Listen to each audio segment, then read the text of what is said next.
Okay, we live. Shit, we live. Let this thing marinate. Oh man, the financial stuff has literally been a complete in fluctuation. You got people from Wall Street bets influencing the market. You got financial hedge funds losing billions of dollars and shit and crying of the fact that they don't know how to be able to effectively stop it. Hey, hey, Marina. But yo, it's literally to the point where you got financial hedge funds has lost anywhere up to 10 to 15 billion dollars, and they was shorting GameStop. Who would have knew that in the shadows that they was actually trying to have GameStop to be lower than the actual stock price? Now you got now you got people on Reddit pretty much saying let's antagonize them and let's be able to rip up the energy. Now they're to the point where they're trying to run up the stock even more because literally GameStop was literally at $39 and run up to $189 in literally 2 weeks. Let's look at GameStop real quick. For all the people that's coming in, please like the video and please come up. This is the open panel. Please click on the link. And for all the people that feels generous, Dorian, salute. For all the people that's coming in, please like, share, subscribe, and also get on the panel, man. Any type of financial stuff, get on the panel. And for all the people that feel so kindly, that there's my cash app. And for all the people that wants to get involved when it comes to when anybody wants to come involved to any consultations, there's my email as well. But I'm gonna share my screen real quick, and we're just gonna analyze this GameStop shit because literally you got people. The SEC is literally saying that, whoa.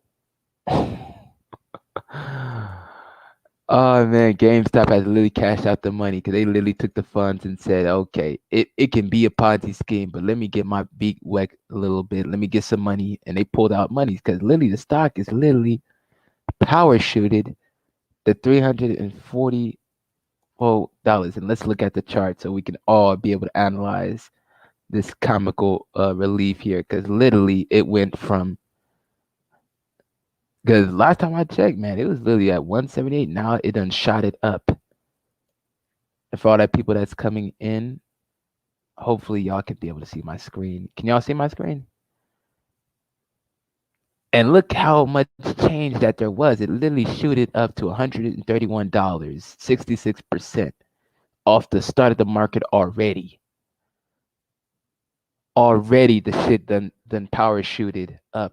I'm gonna have to follow this corporation due to the fact that I want to know if this Wall Street is gonna short it where it goes from what they have it as 327 right now. Well, 330. Literally, then damn. Stocks ain't supposed to move like this, everybody. For people that's listening in and tuning in, stocks is not supposed to volatilely power shoot up like this is some type of video game. It's literally supposed to have it where it may do a slight change throughout the day, but not nothing this steep. But really, the hedge fund corporations want to short it where it's 328 to 330 now, but they can short it to back to 140, where they can make money on the reverse. But yo, this is pretty much crazy. Definitely look like a Ponzi. Exactly, Marina. Exactly. The shit definitely look like a Ponzi scheme. Salute to you, CT. Yeah, I hope you can see it. The biggest highest ever repurchase programs are going on this year. Well, yeah, when it comes to the markets and everything, it's pretty much based off of the fact that you got a group of people, because you got 80,000 people on literally a Reddit post influencing the market. Even though it helps the little guys that are in the know, it hurts everybody else. I'm not defending the mega corporations, but when it comes to figuring out what stock companies are actually doing, what movement that you really trying to be able to figure out, y'all need to look at the 13F. And this is where I come in, and I'm gonna have to share my screen again so y'all can see what I mean about a 13F. This is literally filings where mega corporations and people who got hundreds of millions of dollars can actually, you could be able to see their movements and see how everything's progressed. And the market has literally been to the point where everything is power shooting up. And I'm gonna have to share my shit again. Did you invest in any of those stocks? CT said to me, no. Pretty much my stock recommended list for all the people that book a consultation. I pretty much had people invest in food stocks, weed stocks, trucking stocks because it's stable, jet and airline stocks because it's at a discount, and oil and gas because it's at an extreme discount. Literally extreme discount. Like Gush is pretty much a, not necessarily a stock, but it's an inverse. It's traded off the Direxion, and it's like over the counter situations. It literally went from 5,000 a share pre-COVID to $50. This is literally like one of the biggest prime opportunities for people to be able to either say, okay, do I do a call option where I pretty much get some contracts up and try to figure out, okay, I'm gonna benefit off the rise of it, or am I just gonna be able to see what it does and scope around in the market? Really, I would suggest people to invest in stocks where it has government contracts like Walmart. And let me repeat again, this is not financial advice. This should not be deemed as financial advice, as I am not a financial advisor. I am a person that invests in stocks and have money tied up in the stock. So I am heavily investedly interested of people actually getting results due to the fact that I put my money in this portfolio as well. Okay. Who have the most shares have the control of the company? Yes, because GameStop has Microsoft. So literally Bill Gates, well, not Bill Gates, Steve Ballmer, because Bill Gates dropped off as CEO of Microsoft a year ago. So it'd be either Steve Ballmer, he owns pretty much majority of GameStop, and really GameStop was about to file for bankruptcy. So I think it was either let me get my chapter laws correct. I don't know if it was going to be chapter 11 or chapter 13 bankruptcy they was going to file, because they have a lot of shit, man. GameStop has a lot of stores where everything that they have is oversupplied. You got 5-6 GameStop in your city. Like in my city, I got 5-6 GameStops. The shit is completely madness. It's crazy. So when it comes to that question, CT, most of my stocks is pretty much something that's evolving with a balance sheet. I'm looking at the cash flow. I'm looking at the profit. I'm looking at the loss. I'm looking at any acquisitions they made. I'm looking at, do they have any type of government relations and connections where they are a political figure and they actually can get kickbacks off of that. I am not investing in no Reddit post. Don't get me wrong, Reddit works when it comes to cryptos because they can influence the market like that. But when it comes to stocks, you got the SEC coming in. You got literally the big goons say, nah, we didn't want this stock to go up. We wanted this shit to plummet. What are you doing? You're messing up our money. Like 50 Cent say, my money ain't stacking right. My money's not stacking right. And you're influencing and you're affecting that. For all the people that's coming in, this is open panel. Definitely feel free to be able to make yourself feel comfortable and click on the link. Click on the link. I'm gonna be here for a minute. I had to cook me some breakfast. Pretty much reacting off all the financial news. Everybody losing their hairs when it comes to this situation because they literally broke a loophole. They literally exposed the loophole, and the problem was they made the block too hot. They made the block absolutely way too hot. Yeah, well, to be honest, it's intelligent gambling because really stocks in general would be considered as gambling. Stocks in general would be considered and deemed as gambling because you really don't know, even with the financial experts that are accredited, that do have their licenses and everything, they're pretty much going to go off of the information now I'm going off of. Looking at projections, looking at cash flow and statements, and waiting for calls and earnings. Like when it comes to corporation that won in earnings, Tesla is skyrocketing off of pretty much hype. No, that's the legal pump and dump because really Tesla went up $200 to $800 when people were saying, "Oh, what are you doing? Don't buy Tesla." Like I went on I went on friend Andrew's channel and everything, and he invested in Tesla, and he does call options. So he invested in it, made some money. You know, he living what he doing, and he doing what he living. So when it comes to scenarios, situations like that, you have to understand that when it comes to this market, it's in fluctuating. It's based off of real tangible stuff, not a whole group of people clicking up and pretty much putting $500, $2,000 in it and pumping it up. Because you can't do that with stocks. You can do that with crypto all day. Because crypto literally have several situations like Dogecoin. We're gonna look at Dogecoin right now. For all the people that's coming in, please like the video. This is an open panel. This is literally a financial channel. We ain't beefing. We ain't arguing. We try to figure out what's going on in the real world. So let's look at this. See, look at GameStop again. It literally fluctuated. It was 340, now it's 328, and it's just running, and they can't do nothing about it. And they're probably gonna have to get rid of Reddit because of this, because they can't allow. They're not gonna allow corporations. And see, you got people like David Ramsey. He pretty much saying he made $47,000. He don't care. See, he done made a bag with it. You see. Then you got GameStop, college student bought 180, now worth. He's probably worth a couple thousand. I was about to click on it, but this is a YouTube video. I ain't doing that. But you got all this crazy GameStop situations. You got Wall Street bets literally going after another stock. They got one stock, a Chinese investor pretty much got on it and saying that he's getting involved. So you got Chinese dollars influencing the market. GameStop is one of the stories that every gamer has a story about. Today's young adults spend their childhoods in the company's stories, buying and selling consoles and video games. Now some of those people have the fortune of buying the company stock. So they're pretty much saying that this is nostalgia. All the people that were kids back in the 90s and the 2000s pretty much saying, let me get involved in it. And they're pretty much cheerleading on this situation. So I agree on this. But looking at it right now, it says on Thursday alone, GameStop has hit an all-time high of $492 per share on Thursday. Now, this is literally Thursday.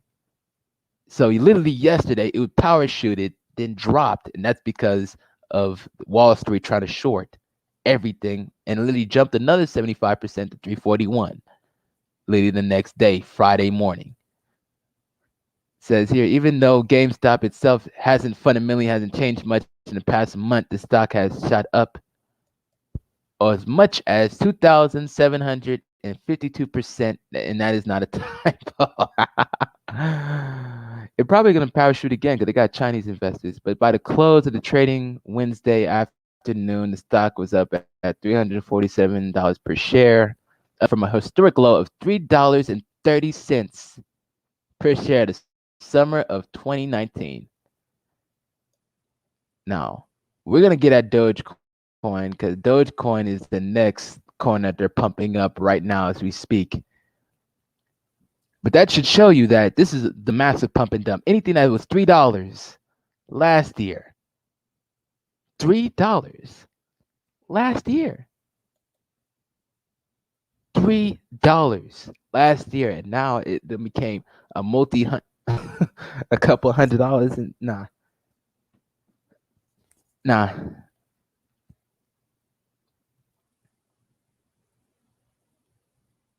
47 off of a $5,000 investment.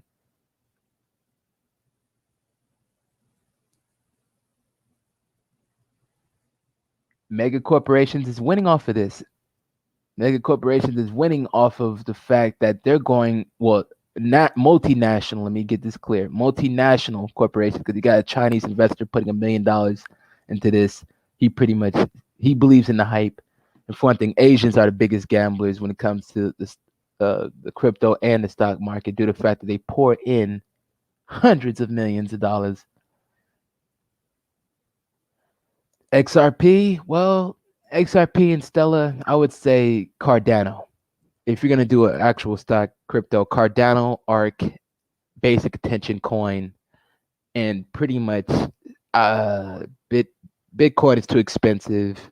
So Ethereum is pretty much gonna be the last thing that's remotely able for the actual retail regular investor to be able to get involved in it. That's funny. Ethereum was actually at 500 at one point. Now it didn't turn to 1200.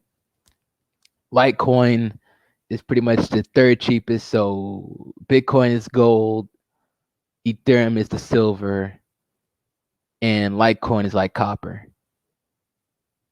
And for anybody that disagree with me, man, come on the panel, man. Y'all need to come on the panel, man. We need to have some more dialogue, man, because when it comes to these financial markets, it's roaring. The shit is roaring. It's about to roar some more because more stimulus money is going to come out in literally either mid-February. Iori, you better get your ass on this panel. GME Gate. Yes, this is literally GameStop. Okay, Iori, get on the panel because you and me always be rocking out when it comes to this financial and stock shit. We are literally a tag team situation when it comes to this. But when it comes to the pump and dump situation, pump and dump stocks is not really the way to go. The biotech is something that you can actually somewhat predict because you got an FDA catalyst. So you got the FDA chart pretty much saying that was successful. All right, Iori, get prepared, man, because we gotta talk about this, man. This is some new changes, and hopefully John come up as well. John is another good dude when it comes to financial stuff as well. So, so David Ramsey didn't buy the stock. He's not a fan of it. It was called Who Made 47 off the. Okay, now I got you. Yeah, because usually Dave Ramsey, he's pretty much don't go in debt. Oh, don't go in debt. Don't leverage debt. Oh, I went in debt, but you used debt incorrectly, dog. And you see, he's influencing millions of people because there's literally millions of people that literally listen to Dave Ramsey. And Dave Ramsey does have some good information when it comes to eliminating and canceling off debt. But he doesn't teach you how to leverage debt because there's multiple facets and phases of debt. You see, because he say don't get involved in credit cards. I say use credit cards to be able to put in marketing on a business.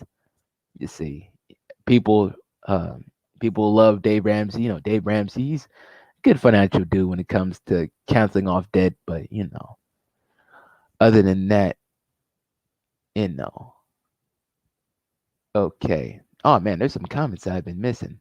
Yeah, the IRS is rubbing their hands like Birdman. Yes.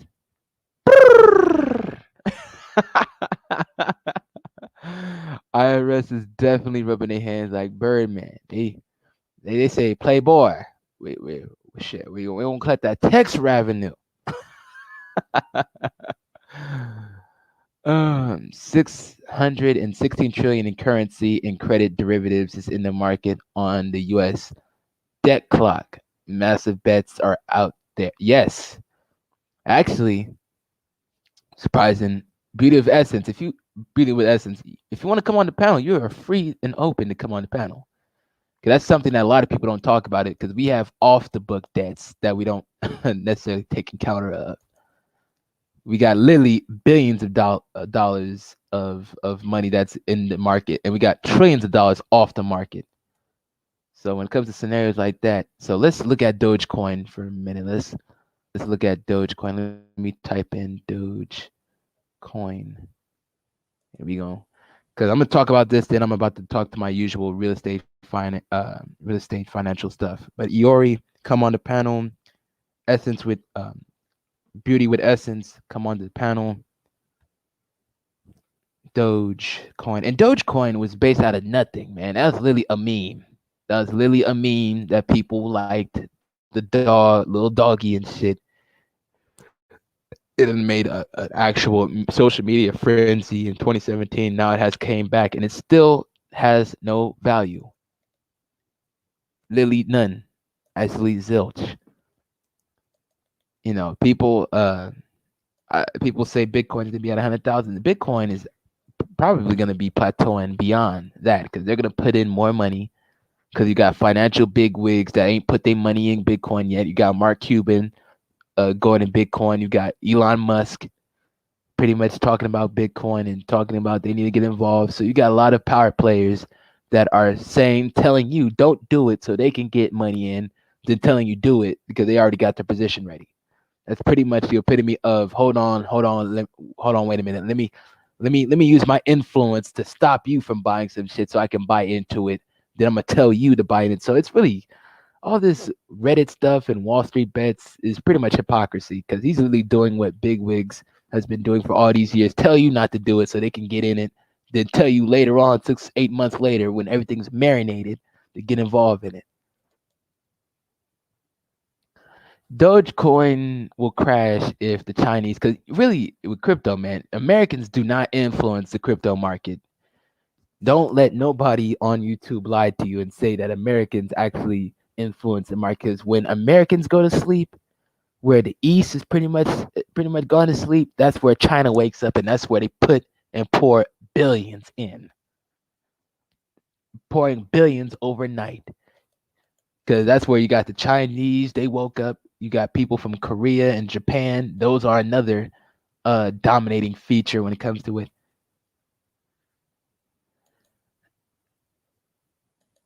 Yeah, I noticed that. Yeah, I saw Donovan Sharp pretty much promoting Bitcoin, and buying at the top is stupid. That is literally the most stupidest thing what you do. What you do is, and Jay-Z said it best when 50 Cent came out with the Get Rich or Die Trying album, he saw a tidal wave coming. So when you see the tidal wave, you let the wave pretty much take its course, then you come in on the back end. You don't buy on the top. That's literally trying to compete with somebody that literally has been grandfathered in when Bitcoin was at $5,000, $6,000 last year. Like literally last year, 2019. So nah, man, man, dating coach, man, that's one of the biggest scams ever too. That has to be one of the biggest running scams. Somebody that don't even show you they women gonna tell you how to get women. But yeah, a lot of the dating coaches is telling you buy it Bitcoin at the highest point. Now, what they should be telling you, if they was responsible, is do your own personal research and get involved in the altcoins. Because altcoins, I'm gonna have to share my screen again because literally altcoins, I ain't gonna look at Dogecoin. Dogecoin is literally a piece of shit coin that ain't getting nowhere fast. So let me get on Coin Market Cap and we're gonna analyze the crypto markets. We're gonna analyze the crypto markets because they'll tell you, get involved. They're really trying to capture off the fact that there's a wave and they notice that people are trying to get involved. So they're trying to position themselves where they can benefit on the back end. I ain't necessarily mad at that, but you got to do your own research. So buying at the top point, that's how people in 2017, when Bitcoin was at 19,200 a coin, people literally took equity home loans and literally put all their refinance money and loans into a coin that was going to crash the next week. It literally doesn't make sense. It's literally to the point where it's backwards economics. It's literally it's backwards economics. It's the dumb man's finance. It's literally all the above when it comes to that scenario. NC Worker, salute to you, man. NC Worker, salute to you. Much love, man. Open panel, NC. Open panel, everybody that's coming in. Please like, share, and subscribe, and also book a consultation because I can be able to help people when it comes to e-commerce and also credit as well. You see, I actually have people that come here that actually have some sales, and we're going to have an e-commerce stream probably later on, but we're going to talk about general finance due to the fact that everybody keeps saying, how do you feel about GameStop? Well, GameStop is going to probably keep on running, but I would suggest people to either, if you're going to get involved in that, don't put in money that you need a return back. Put in money that you can afford to lose. Like with Bitcoin in 2017, saw the video of this white dude. He literally had $385,000 refinance loan, and he bought Bitcoin when it was at 17,000, and it ran up to 19, and literally tunk from 19,000 to 3,000 a coin. Literally reverse everything. Pretty much reverse all types of course, and he pretty much sold it. So he sold it at the wrong time, so he didn't even benefit off of the rise, off of the 2020 2021 rise. Yeah, dating coaches are not the new financial coaches, man. They are not they can't tell you what a profit and loss statement is. They can't tell you what a 1031 exchange is, where you got a real estate property being sold, and you need a vehicle to be able to put in all your profits in. And 1031 exchange is pretty much where, you buy a building for 300,000, you fix and flip it, it's worth 600,000, you cash flowing $2,000 a month in rent. Then when you get ready to sell it for 900,000 3 years later, you get $300,000 in equity, but you see that equity is taxable now due to the fact that you sold. So what people do is they go with 1031 exchange and they roll over the 900,000 into multiple properties and pretty much delay the taxes, and they don't have to worry about a big over some tax bill due to the fact that they got a good lawyer, 1031 tax exchange, and they found properties inside of 45 days. So if you're gonna sell a property or getting ready to sell a property, you gotta already find something ahead of time to be able to pull in and be able to take advantage of the tax. Plus, you got the Trump tax cuts still in effect, man. You got opportunity zones, and you still got opportunities to benefit off of the motherfucker not being in office. So it's literally opportunities that's still in now, at least for now, you see, until tax reform probably comes in 2022. So, get busy, create your LLCs, get involved, invest in labor when it comes to marketing, invest in products, invest in services, leverage credit correctly, get involved with some dividends, but don't get involved in no damn Reddit post. These people in Reddit are complete bums. These are the basement warriors that are literally dwelling around in the surface, man. But, to each his own. But, Reddit only works when it comes to crypto, not stocks. Yeah, dating coaches, yeah, they'll literally sell you a big ass dream. They don't even know what any of the financial stuff is. They can't even tell you how to lower your taxes by keeping all your receipts of your gas receipts. They can't even tell you that you can write off every dinner of you being with a female off in your taxes, like I do when I have dates with females. We talk about business for 5 to 10 minutes. Then I can be able to keep the receipt as a business consultation meeting and be able to write that off. They don't tell you about that. They don't tell you that, keep your airline receipts and write it off as travel expenses. They don't tell you about the stuff that they actually are doing or not doing or supposed to be doing, because a lot of dudes that you thought was doing it don't do it. So, they don't tell you about the intricacies of finance or creating a private holding company to put in big money in, or putting in assets where it's asset protection based. So they don't tell you about asset protection. They don't tell you about tax mitigation. And tax mitigation is a term that y'all need to search. But for anybody that wants to come on, open panel, feel free. Feel free. Panels open. But salute to everybody that's coming in. Getting love. Good love, though. I'm getting some love today, though. Let's see. Worker, respect to you. CT. Arena. Iori. What?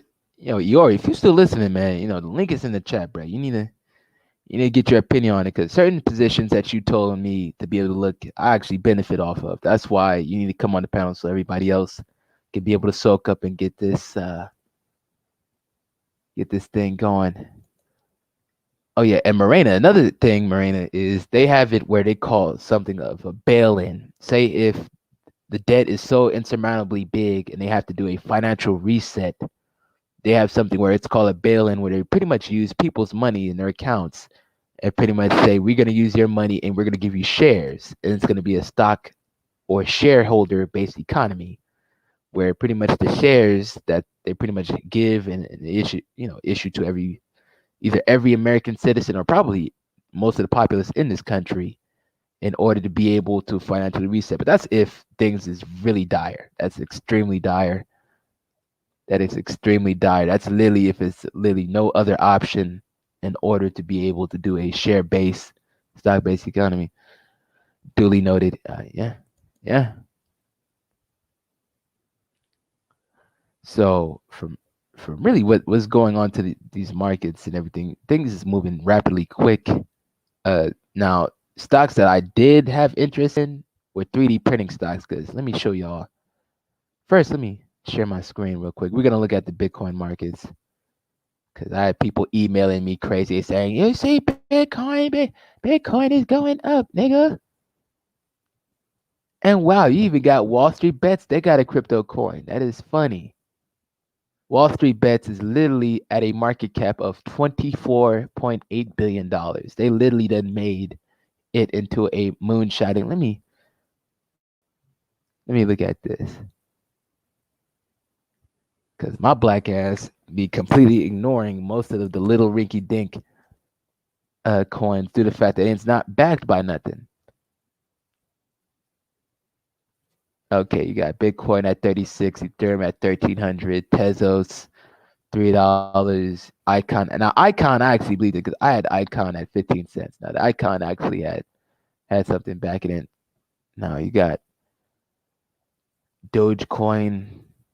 Where's the chart? Let me show y'all the chart. And this is not deep financial advice. We're pretty much just breaking down all the stupid shit that has been going in the short squeeze. Has literally done made everything, and see the market is data is untracked, so we can't even fully track it due to the fact that they manipulated the shit so much that you don't know what is going on. That's literally a bad sign, man. If you can't be able to figure out what's going on a day-to-day level when it comes to this market, you're messing up. But Bitcoin at 36.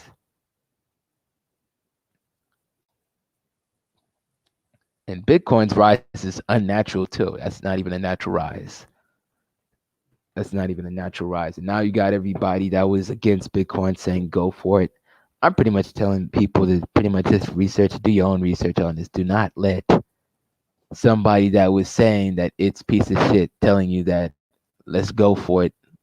No, let's go for it. And the markets in the crypto market has reached $1 trillion, but most of that market cap 600 about what it has to be like 671 billion of it is in Bitcoin. That's not a good sign because if Bitcoin crash, that means all the markets and all the coins that you see, and Polkadot's actually a good one due to the fact that it's dealing in digital finance. XRP is the banking coin. Cardano has the smart contracts, and Cardano's actually was a good play for me to take involved in due to the fact that I got it at 13. It went from 18 cents to crash 13, then went back up to 35. And Cardano probably be at $96 in a moment. Well, 96 cents a coin at probably any moment. You know, Binance coin is good because it's the Binance market is pretty much the largest. That and Coinbase, one of the two largest crypto markets where people buy. You know, Wrap Bitcoin. You got the digital finance Bitcoins, or digital finance crypto coins. You got Wrapped Bitcoin, and that's pretty much the digital world trying to get involved in yield hunting. Well, how can I put it? Yield hunting, because they're trying to find yields 25% over their money, 35% over their money. They're trying to go for the aggressive plays. So crypto market does provide it because it's very, very volatile. Things go up and down. Neo is actually cheap. Neo is cheap. IOTA is actually a good one. Compound actually doubled. This Compound joint literally doubled. It was at 130 in like December, January, transitioning into the new year. Now it's literally 240.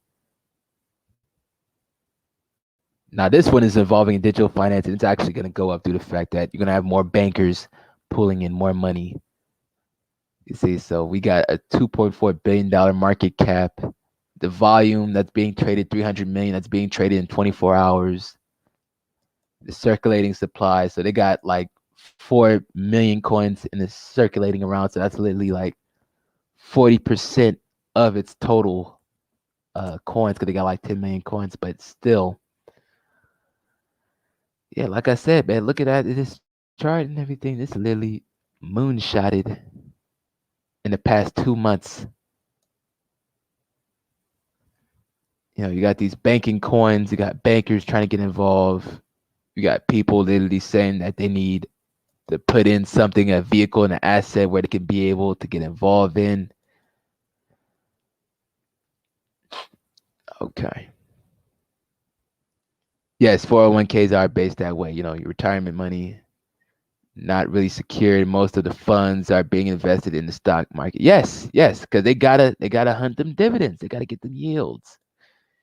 It's, if you got $100 million pension, they're trying to figure out what they put it in, stocks or real estate. People like real estate because it's tangible and you could visibly clearly see it. Other people like stocks because you could be able to easily sell it and transition and fluidly move because stocks is more liquid than real estate. With real estate, it takes 6 to 8 months at average to refinance and get a loan against the asset as collateral to invest in a bigger asset, hopefully, or more assets in general where you can get cash flow and get a strong cash on cash return. But the markets is 70% Bitcoin. All the altcoins people need to realize and research is ADA, Tezos, ARC. Research, not buy. I'm very specific on my wording. Research. Definitely have to do the research. And the gainers and losers when it comes to crypto really don't mean shit due to the fact that it's all pump and dumps. Majority of the shit is pump and dumps.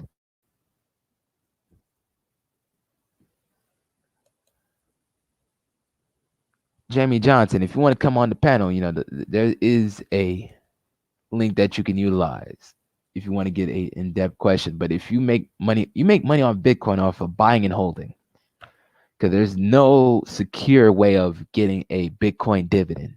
They have a Bitcoin ETF, but that's too volatile.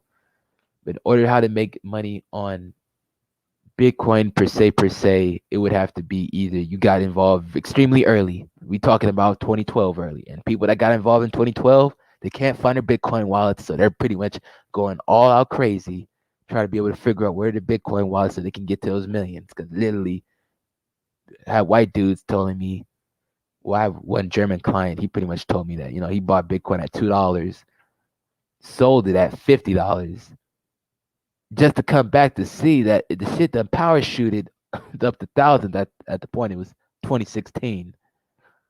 Then he pretty much entering and exiting, entering and exiting. They pretty much back and forth to the point where it done parachuted where now people can't really buy into Bitcoin because the last opportune chance to buy into Bitcoin was last year when it was at $6,500.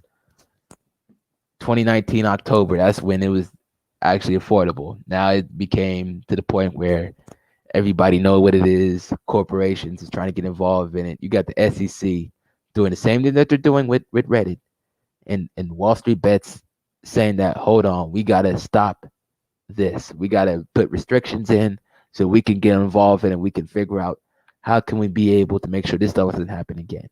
So we can get involved in it. That's how they laid the groundwork with the medical marijuana collective industry here in California. They pretty much have it where the government pretty much has most of the collectives on deck. So they have dibs on it first. So right when you get involved in it, they're already ahead of you. That's what they're doing with the restrictions and regulations and all the other rigmarole that's going around in the market. So they're pretty much making sure that I need to be ahead of you. Why are you ahead of me? I'm literally the actual game maker. It's literally playing chess. They tell you not to do it so they can get involved in it early so they can tell you later on to get involved in it because they know that a lot of people's short attention spans doesn't run very well beyond 6 months. And that's a data study right there. So, you in class. Jim, you in high school, man? You in class. But yo, I must have a young audience and everything. When it comes to this Bitcoin has a lot of young investors, while all the experienced and old veteran investors involved in stocks, ETFs, currencies, and commodities, and situation scenarios like that. But for all the people that's coming in, man, y'all deep in y'all visibly coming in it. So y'all need to click on the link, man. This is an open panel. Click on the link, man. I need to click on the link. I'm gonna talk about this financial stuff. I'm gonna talk about for all the people that's coming in. Oh man, wait.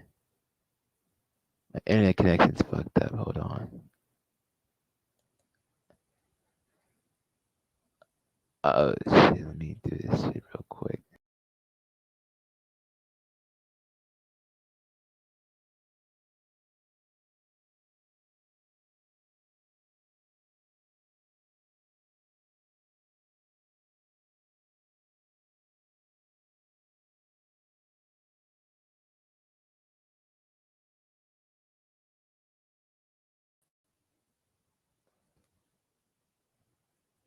Wow, StreamYard literally kicked me off.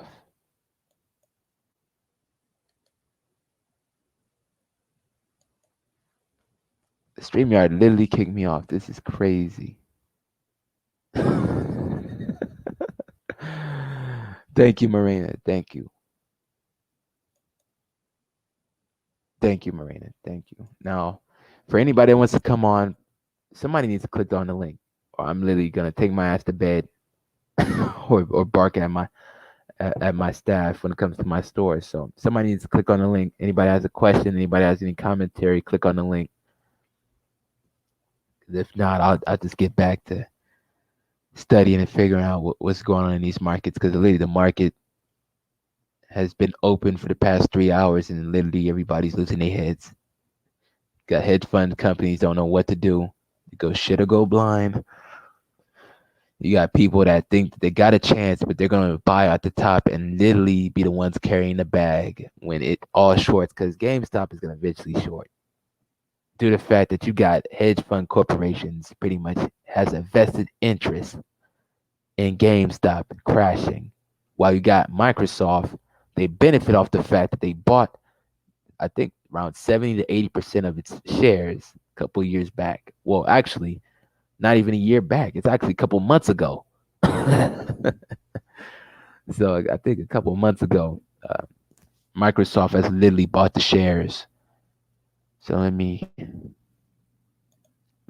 keep on moving forward. The link is in the chat. Anybody wants to come on, come on. Anybody wants to contribute, $ Mr. Perfect at Mr. Perfect 23G. If anybody wants to contribute, but let's look at Microsoft buying most of the shares of GameStop. That is funny. And Microsoft is actually up. Matter of fact, let's look at Microsoft stock before we look at to how they bought majority of the shares and pretty much benefiting off the fact that they are the majority owners of this shit. So let me. Okay, now it's gone red. Now the market's gone red. Let me share my screen.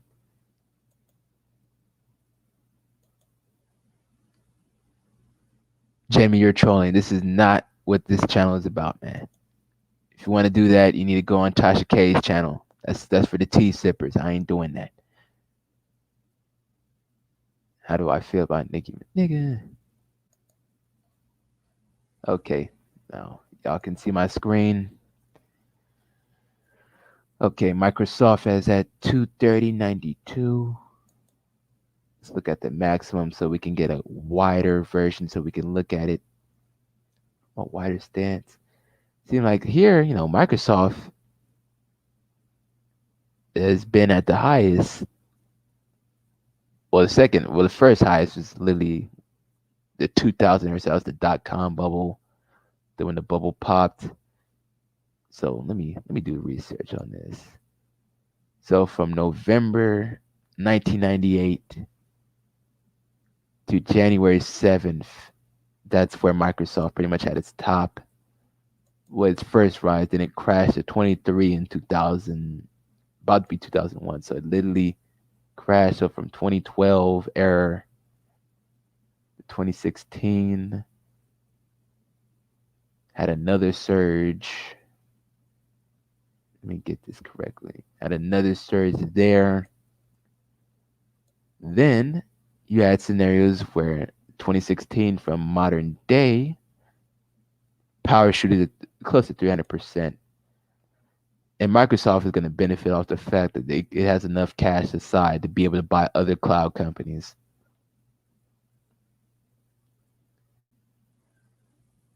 Wow. So it says here Microsoft earnings has skyrocketed off of Xbox hardware sales has gone up 86% with the Series X And S, Microsoft Teams has 100 million student users competing with Google. Really, if you're going to invest in Microsoft, you got to be an options guy. And that's where I'm going to have to bring in my man Andrew when I get the chance when it comes to that. Dwayne, respect.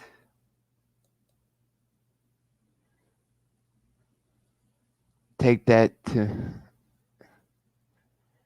yeah, man. You're gonna have to take that on somebody else's. But yo, this is open panel, man. Usually y'all be wanting to come up and ask questions and take over the panel. I don't know what y'all. Dorian, don't mention names here, man. Because these are real sensitive dudes, man. They don't understand constructive criticism. You see, they real sensitive. See, you know, especially Edward, man. But click on the link. Open panel for the 11th millionth time. I don't see how. I got all these people coming in. They don't do that. Well, Dorian, I wasn't necessarily asking you to come on the panel, man. No disrespect. I was talking about Iori because Iori is literally a financial whiz where he can pretty much break it down to a nucleus, to a meticulous T. You see, I'm pretty much the guy that's going to tell you either to invest in extreme discounts where stocks were at $50 pre-COVID, turned into $15 now because of COVID. But after COVID, it got the ability to go from 15 to 50, probably higher due to the fact you got more stimulus money being involved, and shit has to open up eventually. So the markets will do a run up, a natural run up where it's actually justified. Because all these run ups that's happening in the market now is literally the most unjustified type shit that I've literally ever seen. But see what y'all talking about up here. Dwayne is funny. Dwayne funny. You can literally come on my channel to talk. Yo, but let's move on to the topic in hand. I'm probably gonna have to do some real estate shit, but let's figure it out because all them other dudes, they're too emotional, man. They're not on course when it comes to business and having the stonewall approach when it comes to stuff. They get too investedly connected with stuff, and that's how you lose in investments. It seemed like as a pattern, people that believe in it, they believe in it, but it doesn't have no technology behind it, has no backers behind it, has no type of anything behind it. Like 3D printing companies is really going to be the next wave because you got construction companies using real estate, using 3D printers for real estate construction. So that will be something that's going to see a big rise because Chinese investors in real estate is pretty much using that to be able to create materials at a quicker, rapid pace and cheaper. So 3D printing materials is going to be the next wave because you can print literally virtually anything. Like virtually anything, literally anything at will. So 3D printers, drones, these are literally stuff that I tell clients all the time to be able to put on their Shopify stores and get some Facebook ads and Google ads and run traffic there. So 3D printers is pretty much going to dominate the markets in the upcoming years. 2025 is pretty much going to be where Chinese corporations are going to take involved in it. Then you got 2030 plan, where pretty much they got the Build Back Better plan. You see, for all the people that's Biden supporters, they pretty much either know what I'm referring to. The Build Back Better plan is pretty much going to be a new overhaul shift. Oh, my man NC. Good afternoon. What is going on? Good afternoon, man. How's everything going, man? All right. How about you? Oh, everything's lovely, man. I'm just pretty much laughing at everybody, pretty much saying that should they buy GameStop, and I'm telling people wait it out, wait out the ton. It's gonna tank because you got hedge fund corporations have a vested interest in making sure that shit tanks. But see, right now, it's like a hot start right now. It's like an end thing that the whole Mm. situation it is. So everyone's talking about because it's hot right now. Um, a month ago, no one was talking about GameStop. No you one, know, no one, literally no one. you That's why know. it kills me how people So so that's the whole talk like purpose that. of it. That's the whole purpose of it being on Reddit. What everybody was talking about within that community. Now, a shout out to those who were in that community and that did it. I mean, I can't knock them. I mean, but truth be told, what it really boils down to is the quote unquote people, or rather the everyday person, coming together and making it harder for those who are either in the know or those who are in the higher upper class. See, this is part of the evolution of castes, and it's now hitting America. We've always had a caste system, but well, a class system, but now it's starting to be in a caste system. So Microsoft has we, bought most of its shares in C. Look at, do you see my screen and you see? Can see, you see my yeah, screen? yeah, hmm Okay, now Microsoft has literally bought 70 to 80% of GameStop shares, and it didn't skyrocket then. It's Well, pretty much see, Microsoft Microsoft, making a play where they can take over its infrastructure and pretty much remix right, it. Not right, and see too, Microsoft can do that. Microsoft has enough on board directors, enough people behind them to do that. The everyday person doesn't. I mean, no, no, because look at the they change don't. of Microsoft this month. Yeah. Like this is a month chart. This is literally Microsoft hmm going downward, consolidating, squiggly. When I mean consolidating, I mean like the squiggly line sideways. hmm Then took a dip at 213.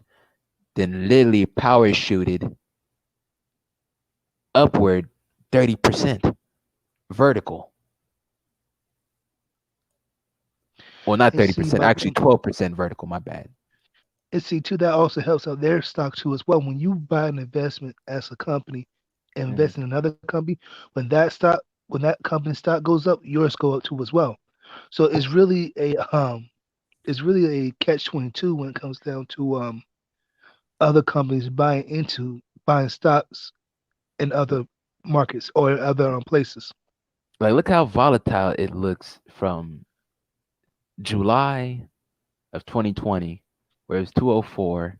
It had a run hmm up where it rised up, crashed, run up hmm big, then took a monster dip where it lost like 10% of its value from September 2nd to September 15th from that whole week. Then you got a dip where it done dipped it hard, where it's 10.4%, just for it to run up again. And this is literally corporations pretty much playing games with it. It's literally saying how many times can we have it run up? How many times can we have it crash down? It's pretty much they having hmm the ability to do call options because there's a lot of option traders I noticed that watch my channel and they pretty much do Yeah. call options. Mm. Go ahead, go ahead.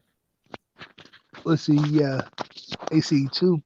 That's also part of the reason why a lot of the mutual hedge funds managers and companies do not like day traders. Because when you're a day trader, you're only in for that time frame for the day. So you're manipulating the market as well. So whereas the prediction of the market may be your company may be going up 10% or 10 points rather, Mm. because day traders are in there, you may only go up 5 points as opposed to that 10. So what it really boils down to as well is that you have a lot of what was once hidden knowledge or just happen to be in the right place at the right time knowledge now getting exposed. And this whole GameStop situation really just really exposed it. Just really just took down the whole curtain, so to speak. Let me double back on what let me double back the GameStop to figure. So for all the people that's coming in that wasn't here on the early start of it, we just gonna take a little detour where y'all can be able to see what I'm seeing. Like this is insane. This doesn't make sense. This doesn't make no logical sense.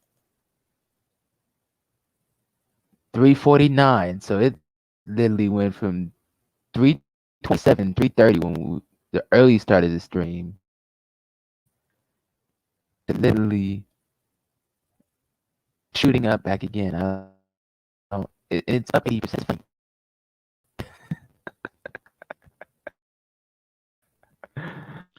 It's up See what I'm saying? 80.5%. Yeah. Don't. This is not a good move because you got people on.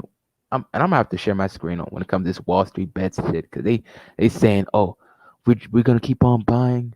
We're gonna keep on buying. We're just gonna run it up. I'm like, these corporations gonna do a move where, well, Yep. they actually have it where it's you can only sell. You can only sell. You can't even enter in. Right. So all They've the people already that's put in it it into is stuck. You're in a tough right. spot. Cause this is the 5 day movement, man. Look at the 5 day change, man. Oh wow. Literally, this is the 5 day change, man. This is literally January 25th. Then it goes up 292% from January 25th to 2 days. So it literally went up $262. Consolidated where it's squiggly line, sideways, tapered down, parachuted up, punched it down again, just to power up Hmm. one more time. Oh man, this thing is probably gonna have a massive run up where it either do one or two things. Corporations tank it where it's gonna be literally to the point where it's gonna be $20 a share. So all the Yep. people that's pretty much holding pretty much is Gonna stuck. lose. Yep. If they don't go ahead and pull out now, or at least,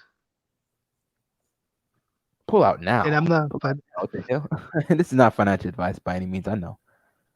right, but if they don't pull out now or within sometime soon, probably within the next week or so, I guarantee you it's gonna start seeing a serious decline. Yeah, it's gonna see a huge decline, and Microsoft is gonna be mad because they got most of the shares. Exactly. Well, they got But see most of the now, corporate. but see, yeah, they'll be mad, but it won't. It'll affect them, but it won't affect them the same amount or that same effect as it would GameStop. Yeah, that's true. So, like I say, Microsoft is a big boy. So it wouldn't surprise me if Microsoft wasn't a holding company, it had other companies and other sub um, subsidiaries up under it. Mm, So again, I mean, you have a whole bunch of yeah, a whole bunch of branches from one tree, so to speak. hmm. So yeah, I mean, but I kind of don't blame Microsoft because Microsoft know right now anyway, just right now, people are on that wave. People are on the wave to wanting to buy stock now and wanting to see what they can do with it. The only issue I have with the stock market is so inflammable and it's so annoying that I mean you will almost be better off starting having your own personal bank as opposed to putting your money in the stock market. And as you stated earlier, only because it's a bet, you're still betting against the market. So only bet against money that you're able to lose and not hurt for. Yeah, because man, people are losing their shirt, man, and this is off Bitcoin, man. I'm like, dude, people was losing their shirt in 2017 with Bitcoin, man. Now they're Bitcoin reaping the benefits. Bitcoin is the prime example of it's the prime example of people or what can happen to you in the stock market. The only reason why the stock market looks so glamorous because you got all these hedge fund managers that have been doing it for quite some time and got a lot of knowledge about the market and things of that nature that it's been around us. We've been hearing it. It's the worst stock market has been thrown around quite a bit through over time. So everyone's got a lot more comfortable. The whole Bitcoin thing issue is not that simple. because it's so it is actually worse because anytime at any given moment somebody can come in and offset Bitcoin and it can either make it go up higher or make it crash. Yeah, yeah, man. So we pretty much at the point, man. It's a transitional period, man. This is a transitional year, so pretty much anything that's involving with anything new, tech, fast, efficient, fast, and equipped is pretty much going to be the go because 3D printers and stocks has went up due to the fact that people are printing shit at home more now than ever. Construction companies are literally using 3D printers to print out equipment. And we talking about the big laser printer joints where it's literally Right. a massive $5,000 printer, which the printers that I'm about to get rolled out is pretty much like $700, and it's like a small printer compared to what they got. They got a printer that's so large that they can be able to print out all the materials. Yeah. So we're gonna transition to our next segment, my Mhm. favorite, motherfucking real estate. Let's get it. Now, for all the people that's coming in, like, share, subscribe. Anybody wants to come on the panel, click on the link, man. Y'all need to click on the link, man. Y'all acting like y'all don't know me. Y'all acting like this is just something new and fresh. Click on the link. Eeyore, if you're listening, click on the link. John, if you're listening, click on the link because y'all uh good contributors. But what real estate market you want to look at? It doesn't matter with me. Okay, Kev, you need to hop on the panel, man. Before I transition to real estate, man, click on the link, man.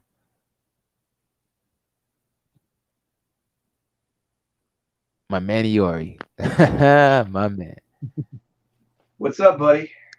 Iori, What's up, man? How are you? Yeah, can you hear me? of course. Okay, we can hear you. Yeah, yeah. How's it Yeah, going, Iori? not too much, man. Just another day in paradise. Another day in the hood, ain't it? Yeah, another day in paradise. Shoot. Man, I need your opinion on this, man. Before I change it up to real estate, man, what's your opinion about this GameStop stuff? I hope you saw. Uh, Matter of fact, let me reshare my screen I saw it. Yeah, about. I saw it. Okay, I saw. okay. I saw. I saw GameStop. I saw Dogecoin. I saw AMC, and then I saw how, uh, to be honest, how the big boys uh, told the brokerages to stop the orders. That's what I really saw. Talk about it. That's what I really saw. See, because like GameStop pumped and it did what it did, and then what ended up happening is, ironically, yesterday AMC, uh, GME, Iori, are you on your computer? Are you on your yeah, of computer? course Because I'm on you my, can share your screen. I'll share screen. yeah. Yeah, man, I can share your screen real quick, man. Yeah. Go ahead. Oh, you want me to share my screen? Yeah, so we can be All able to right. get your point of view. Because I already talked about my point of view. Yeah. I'll Like literally run here. your ear off. Let Mm, me read it to you. And this is from my okay, stock account. I'll just straight up read it to you. Market okay. volatility.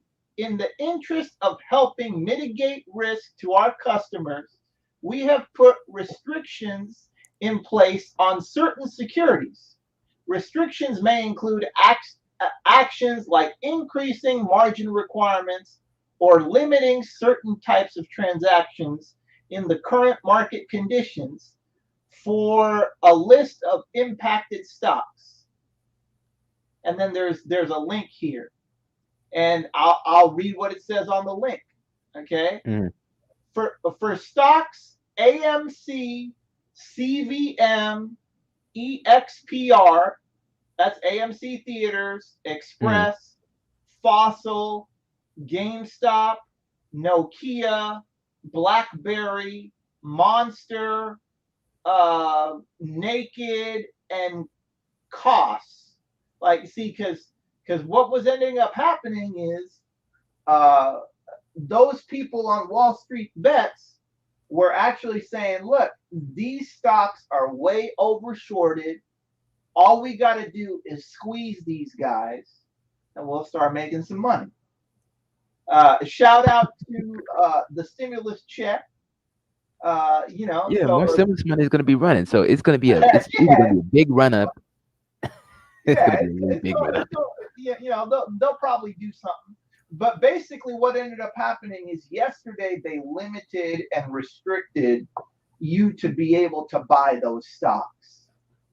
And really, what ended up happening is the hedge funds called the brokerages and said, look, stop people from buying this stock so we can sell and bring the price down. Because they wanted to get out because their short percentage was at 120%. It was like 130%. They broke it down. They broke it down to 100%. That means they were leveraging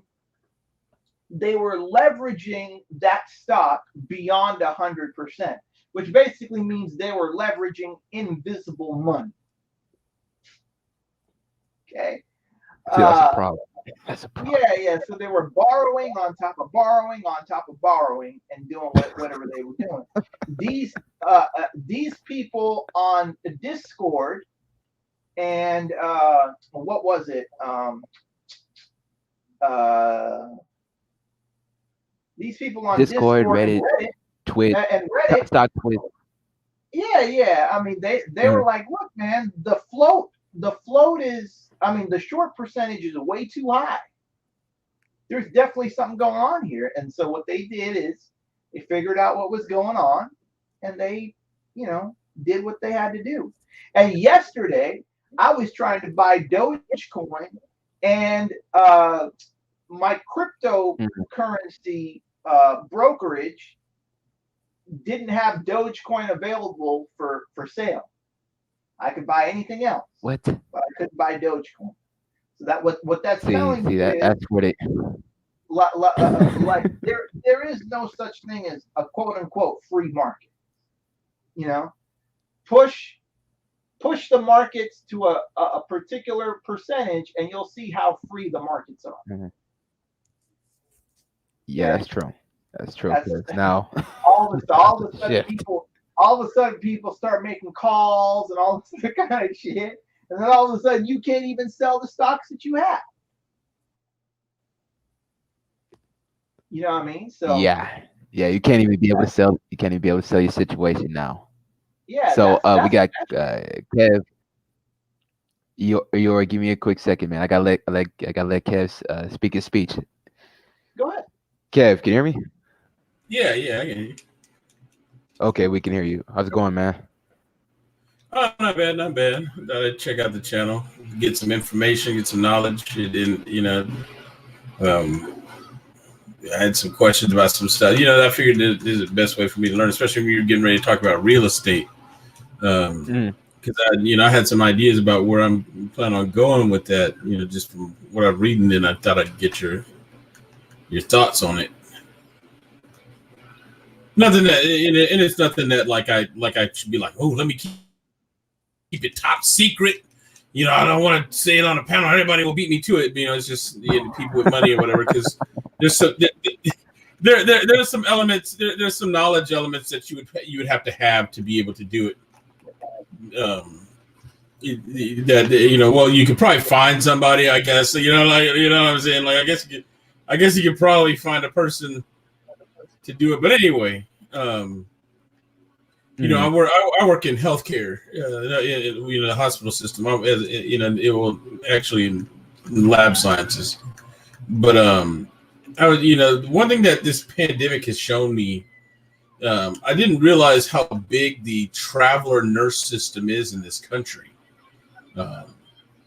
This pandemic has really shown it, because what's happened is a lot of these people are making money hand over fist right now because there's just not enough healthcare workers. And before, they used to travel around to this place or that place in order to accommodate some of these places. Different hospitals have different needs, and so for basically temp, it's like temp work, but your skill set allows you to do it, to go to different places, and they do it with lab,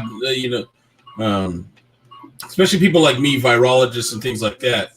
We're in hot demand right now because hospitals need us more than anything else. Working with different things like that, but what I was looking at was the one thing that these people don't have is places to stay. You see what I'm saying? And I was looking at, if you build a facility near a hospital, like an apartment complex, something like that, right? And then you use that and you rent it to these people that are in this particular industry, you could make some serious cash. Because one, they've got money to burn. Two, they're going to want to look at some place that they can be comfortable at, and around their peers. Especially since I feel like apartments are probably like rent. I don't know what you think about the whole rent industry. Renting things from or renting things to people, as far as like apartment complexes, like. I read a lot of stuff from different people. I can talk about that. Okay, Kev, give me hold on, panel. Give me a quick second. Now, I done added another person, and I don't even know if this is the real person, but we're gonna see. Jessica, can you hear me? Jessica, unmute yourself. Hello. Jessica, unmute yourself. I swear, man, big trolls could be coming out here. Okay, Kev, now finish your statement, man. Sorry about that.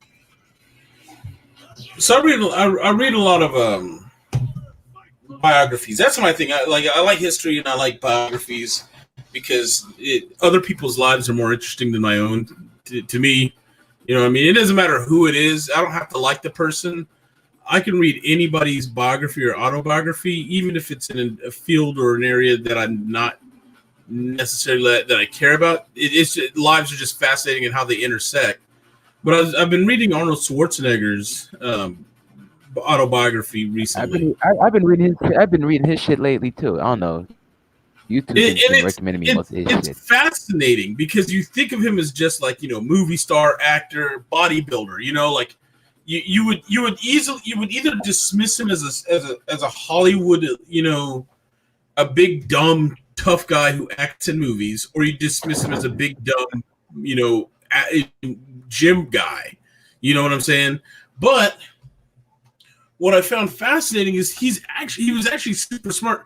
Before he even made Conan, before he was even making movies, he was making moves and money based off of based off of his Mr. Universe business ties. And it was in real estate. He used the money he was winning from the contest to buy up properties. And then him and his buddy Franco Colombo, another big bodybuilder, they were buying buildings in areas that they thought would be, basically the early stages of gentrification in the mid 70s, early to mid 70s. And since they knew how to do construction and they had their own little side construction business, that's how they really made their money. They'd buy these apartment buildings and they would go and they would repair them and fix them, things like, like 10 units, 12 units. And then build them up and maintain them themselves. And then they got enough to where the money coming in was generating back into the business. So they factored it, they figured out how they would do the rent. And when with the rent, part of the rent went to pay off the property so that they owned it full, no more loan. And the other part was part of it was going to maintenance to where they could hire a crew to maintain the property for the tenants, And then they started buying up things in the surrounding area around it, like, we're going to invest in this grocery store and then bring in someone, mainly foreigners, because at the time they understood it. People from Europe, in their mind, were better or harder workers than most Americans. Like, Americans love to work hard, but we don't, not in the same way. You know, we dream big, whereas they are very happy just owning a little convenience store for the rest of their life, you know, in doing that solely. So in that way, the people in his complex, you know what I mean? Like, they would radiate out and improve the immediate neighborhood. Yeah, value add. It's value add real estate investing. But you already. Let me go ahead and add something here. Okay. Okay, no problem. Arnold Schwarzenegger is a European, and so is Franco Colombo. Franco Colombo is from a small place called Sardinia, right? Yeah, Italy. So what I'm saying is they understand culturally how Europeans act and react to things the way we understand how Americans act and react to certain things. So that was their advantage. They understood culturally how those people would react and what their needs were. So, you know, that's something that a lot of people really don't pay attention to.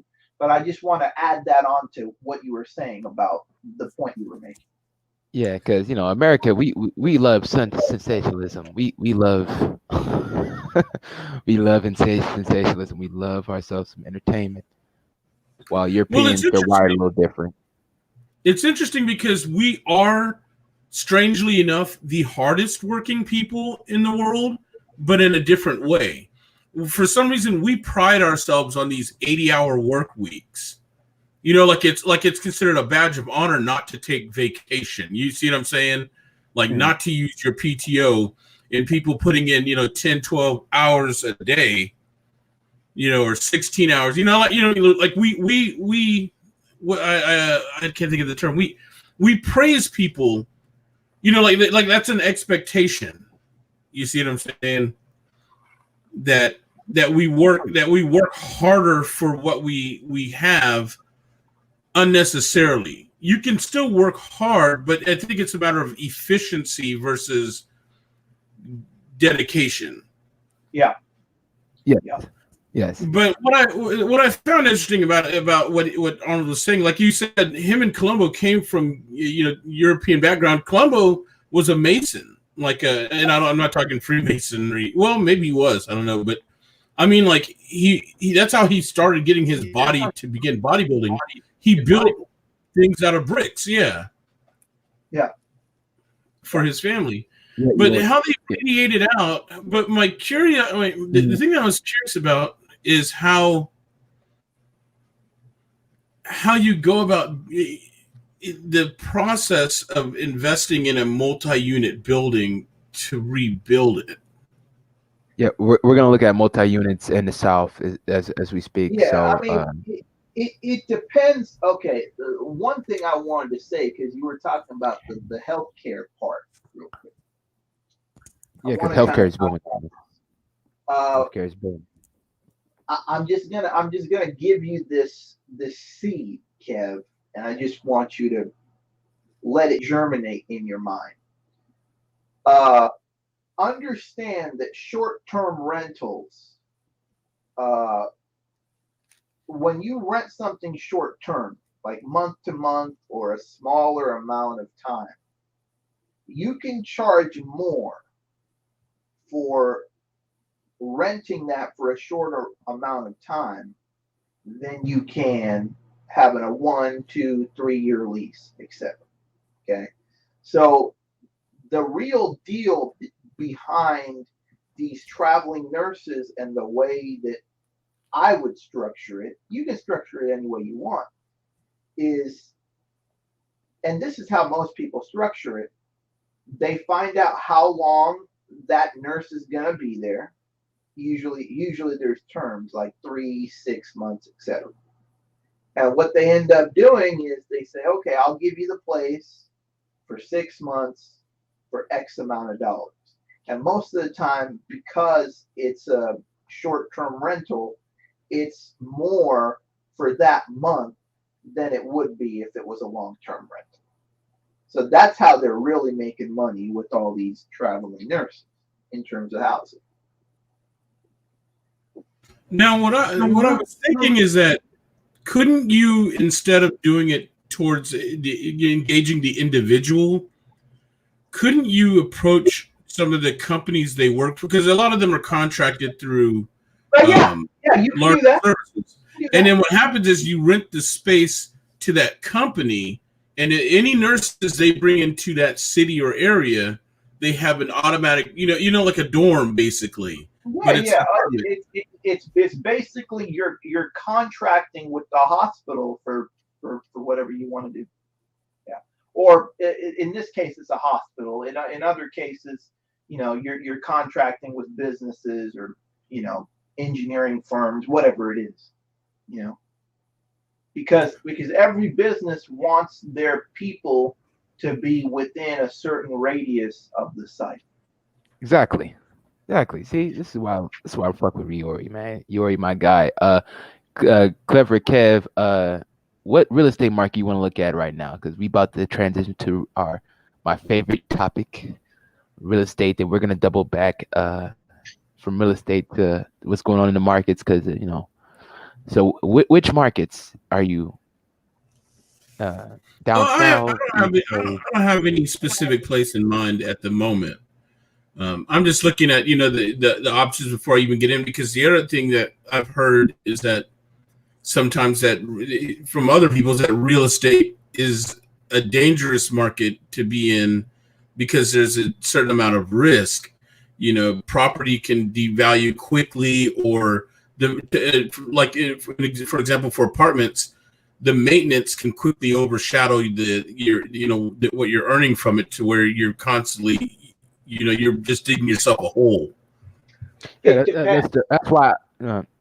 It depends on how you structure the deal. It depends on when in the market cycle you buy the deal as well. Yeah, because are you buying it in overexpansion? Because overexpansion is like the market cycle where everybody's pouring in. Because really, people try to get into it. Finding out what's going on in the real estate market is pretty much hard to time the market in real estate, due to the fact that you don't have nothing that's quantified. You can't necessarily feel it until it hits. So, like you already said about structuring your deals, that if you have a $500,000 property, I wouldn't necessarily buy it at $500,000. I would try to negotiate it downward by using leverage of cash offer, and say if the listing has been on file for the longest. So I'm gonna share my screen. Then Iori, I'm gonna need you to share your screen, and Clever Kev, if you're on your computer, any properties that you've seen, share your screen as well. But can y'all see my screen? Yeah, bro, we're fine. Yeah, I can see it. Like that. Okay. Oxford, Mississippi, 2.9. Moss Point, 1.5. Dollar General. Opportunity Zone, 2.5 for 2 outstanding industrial properties. That's a portfolio in Jackson, Mississippi. 3.2. Look like a windy situation here with a 20-year triple net lease. Wow. Then you got 10-year triple net lease on medical dentist, family dentistry. So it's literally a dentist's office. Then you got Concourse Office Park, and that has a high cap return with 9.7 for 7.8. Owner financing available. I don't know if that's land. This looked like $240,000 for 4,000 square foot on Howard Ave, because a lot of this situation is going to be either development value add situation, tear down type of scenario, where you're going to have to either do some value add and you got to tear down something in order to be able to build some more room for expansion. only why I choose this, I don't know why this website be running slow. I'm gonna have to copy and paste the link so y'all can see what I'm seeing because this is gonna literally load forever. I'm gonna have to go on the other website. I'm gonna have to go on HomeSnap. But yo, Yori, I'm gonna need you to do me a favor. I copied the link. I'm gonna put it on the private chat. I'm gonna need you to share your screen. My internet problem, connection be running lagging. Problem. Just throw it up. Lagging, so we're gonna have to I'll help you. do it. Just throw it up. Okay. Okay, no problem. So let me get on the private chat real quick. For all the people that's coming in, this is open panel. Please like, just subscribe. Salute to NC Worker. You know, he's always a supporter of the channel. Oh shit, let me. Kev, have you talked to BMT about this property stuff? Because he's very knowledgeable on that as well. Oh yeah. Me and BMT already chopped it up about this playing time several times. No, I listened to it. You know, it's one of those things where you try and get all the. I'm one of those types that I try and gather all the information I can before I eat. Before I get in a swimming pool, I got to test the water quality, the temperature, understand what water is made from, understand how cold. You see what I'm saying? Like, I got to get all my ducks in a row before I step out. Any smart person would. So I don't necessarily blame you on that one. All right, I put the link in the private chat. So, all right. But yeah, man, I don't necessarily blame nobody. You know, you got to be very meticulous when it comes to this. The proper lawyer, proper accountant. Yeah, you're gonna have to learn how to do a couple things. Obviously, learn to be super meticulous, and you're gonna have to learn how to fight with people that are your enemies, your adversaries, because like when you want a deal, there might be other people that want that same deal, and you gotta kind of understand, all right, like what kind of tactics do I need in order to get that deal? What kind of financing are they using? Can I beat them with financing? Can I beat them with terms? If they're offering, traditional financing, can I offer traditional financing with a little bit more of a down payment? If I want to just get people out of there, am I a cash buyer, et cetera, et cetera. So like these types of terms and understanding how these terms work will help you when it comes to actually securing the deal. I know I'm going a little further, but I just want to let you. I want to give you that stuff. Hold on one second. Let me just open the link. Okay. Yeah, because we're gonna look at that website for commercial. Then for the residential, we're gonna go to the East Coast and we're gonna go on homesnap.com, and I'm gonna give you that link as well. No problem. We need to give people a visual. Can y'all see me? Yeah, let me add to the stream. We should be okay now.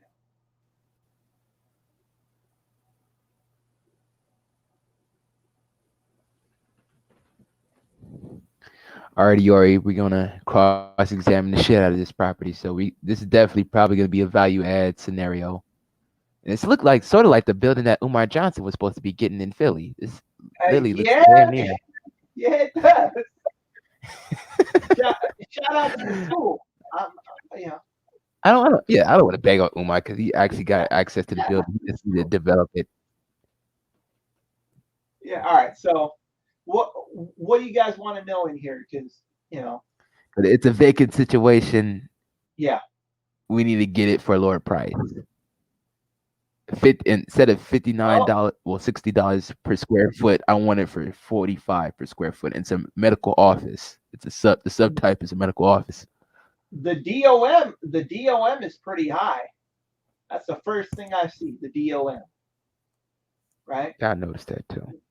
The higher the DOM, the more they're willing to play with price, because vacant properties that aren't selling don't mean that the owner of the property is losing money and the real estate agent or the broker is losing money too, because he gets paid on commission. So if you want to basically go and what, we're at $60 per square foot. I need it for 45. I'm sorry. I'm a browbeat and negotiate the hell out of this Yeah, one. man, you trying. All right, so let's see. What's the difference in price here? We're at what, 259 right now? Let me just double check. Yeah. We 240. are 248.5. Okay. So all we got to do is do this. And this is base price. This isn't including closing and stuff like that. But what I'm going to do is I'm just going to go 45. And what's the square footage? Square footage is 4,127 square feet, I believe. 4147. 4147. 4147. Oh, my bad. I'm looking at a literally a different property in the same area. It's literally two properties in the same area like this. That's for sale. Okay, so you want 186 and they want Cash liquid. I'll give them cash liquid. Well, if you got that, I mean. But I'm gonna have to revamp this thing. I want to change the complete overhaul. It needs to be swapped around. Okay, so let's do something. 45 divided by 59.2. That's 75%. Okay, so you want a 25% discount. Okay, that's fine. Yeah, market like this, that might actually work. Because if the market is so depressed that people aren't buying, I'm telling you, man, you just gotta beat them down on the price. Yeah, if the market is so depressed that people aren't buying, then it's possible. It's possible. Let me do this real quick. 50 times 4147. That's 207. 207 minus 248. Yeah. So you're getting it at a 40 grand discount. You want a 60 grand discount. Yeah, I mean, it's possible. At the end of the day, when you're lowballing like that, you just got to go in there not giving a shit. So yeah, and the most important thing is you got to understand whether these people are desperate to sell or not. How motivated are they? Because if they're motivated and they're not getting any action on the property, then you're in control. Or you have more control than you usually do. Yeah, that's true. That's true. You know what I mean? Really, I know. The other thing is you have to also figure out one other thing. Sometimes what ends up happening is a property is listed at a certain value, but it's not appraised at that value. Okay? Oh, okay. That's another thing. That's a little deep. That's why I try to get off a discount. That's why I try to get off the discount. Because I know it's probably not going to be praised at that level. Yeah. So what I would do if I was doing something is I would say, okay, this thing is listed at what? 248,500. I need to find out what it's appraised at. Because if it's appraised at 210, then all of a sudden your 190 don't look bad. Right? But then again, if it's appraised at 210, you might be able to get it for 180 or 175. Because now you figured out that this number was false. Yeah. You guys picking up what I'm putting down? Like, oh yeah. Any of y'all? Yeah, I see exactly what you're talking about. Okay. Yeah. So Yeah, because that area has another building for sale, and I'm trying to get it. Like, you already knows that I never want to pay on spot unless there's actual competition on it and there's ability for value add. Where if I yeah, put money into it, it can be able to gain equity as soon as the asset stabilize. I can be able to justifiably charge more.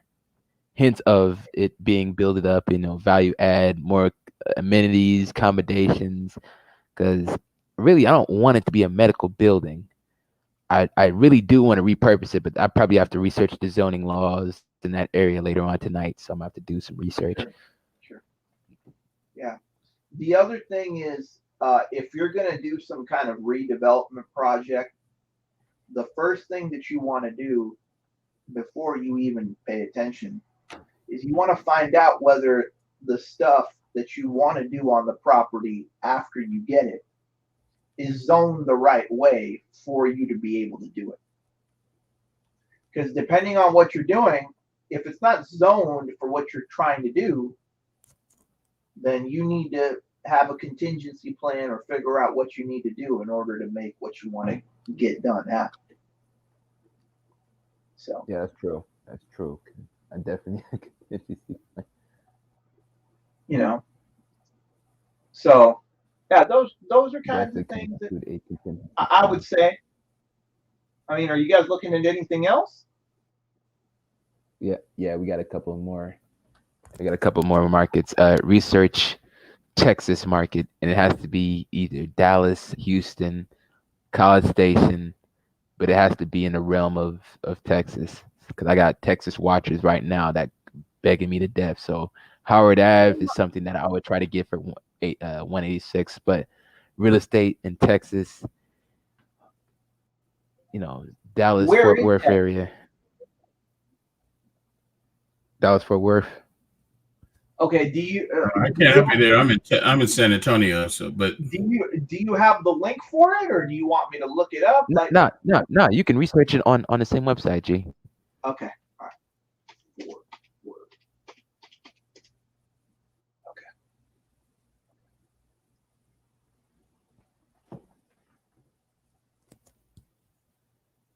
One sec. Trying to get it. What the heck happened to this website? Oh There it man, is. this website be crashing, bruh. This website is not. All right, so what are we looking for? probably You guys busy. tell me.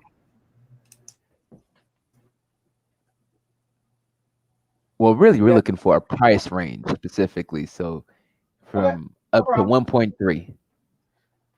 Okay. What's the minimum that you want to look at? 200 thou. Okay.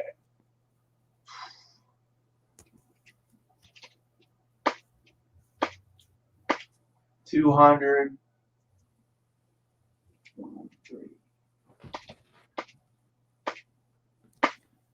Okay.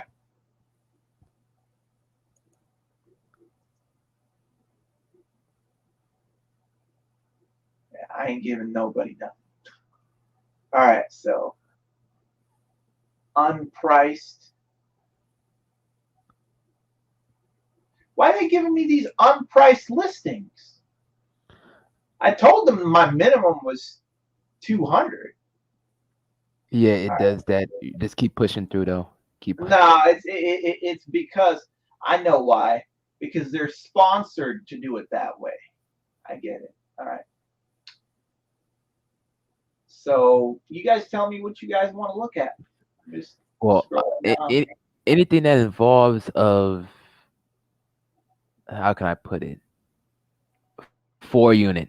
I really, they don't do it by units. They literally do it by pricing range. So literally, we don't have to just scroll around until we see something that could be 4 Well, to it 5 depends. units. Let's go in here and see whether there's actually they do it Multifamily. by unit. It just depends. What are we looking at? Are we looking at retail? Or are we looking at Multifamily. Doing the Okay. multifamily situation. All right. Kind of as a scale. We trying to be able to collect rent to hopefully $1,200 a month in rent. Square footage. occupancy units. How many units you want to look at? Up. Oh, wait, there's only Up, 6 of them. So let's just up take to a look 6. at what they got. Just take a look to the 6. Wow, a lot of unpriced situations. What is Jesus the Christ. 5? What is the 569 talking about? I'll Because I want to get it for take a look. 475. I'll take a look. I hate when they do all this unpriced stuff because they just want you to. And it's a value add opportunity, so it's literally gonna. That's why I'm Yeah. trying to get for 475. So the money that I save instead of paying for the 569 could go into the property. Yeah, I understand what you're doing. No, that's for people that's coming in and checking. I got new people coming in. For all the people that's coming in, this is an open panel. Please like, share, subscribe, and also click on the Okay, channel. well, it's it says that it's 170 beds. Yes. So I would look at that as being units. Wait a minute.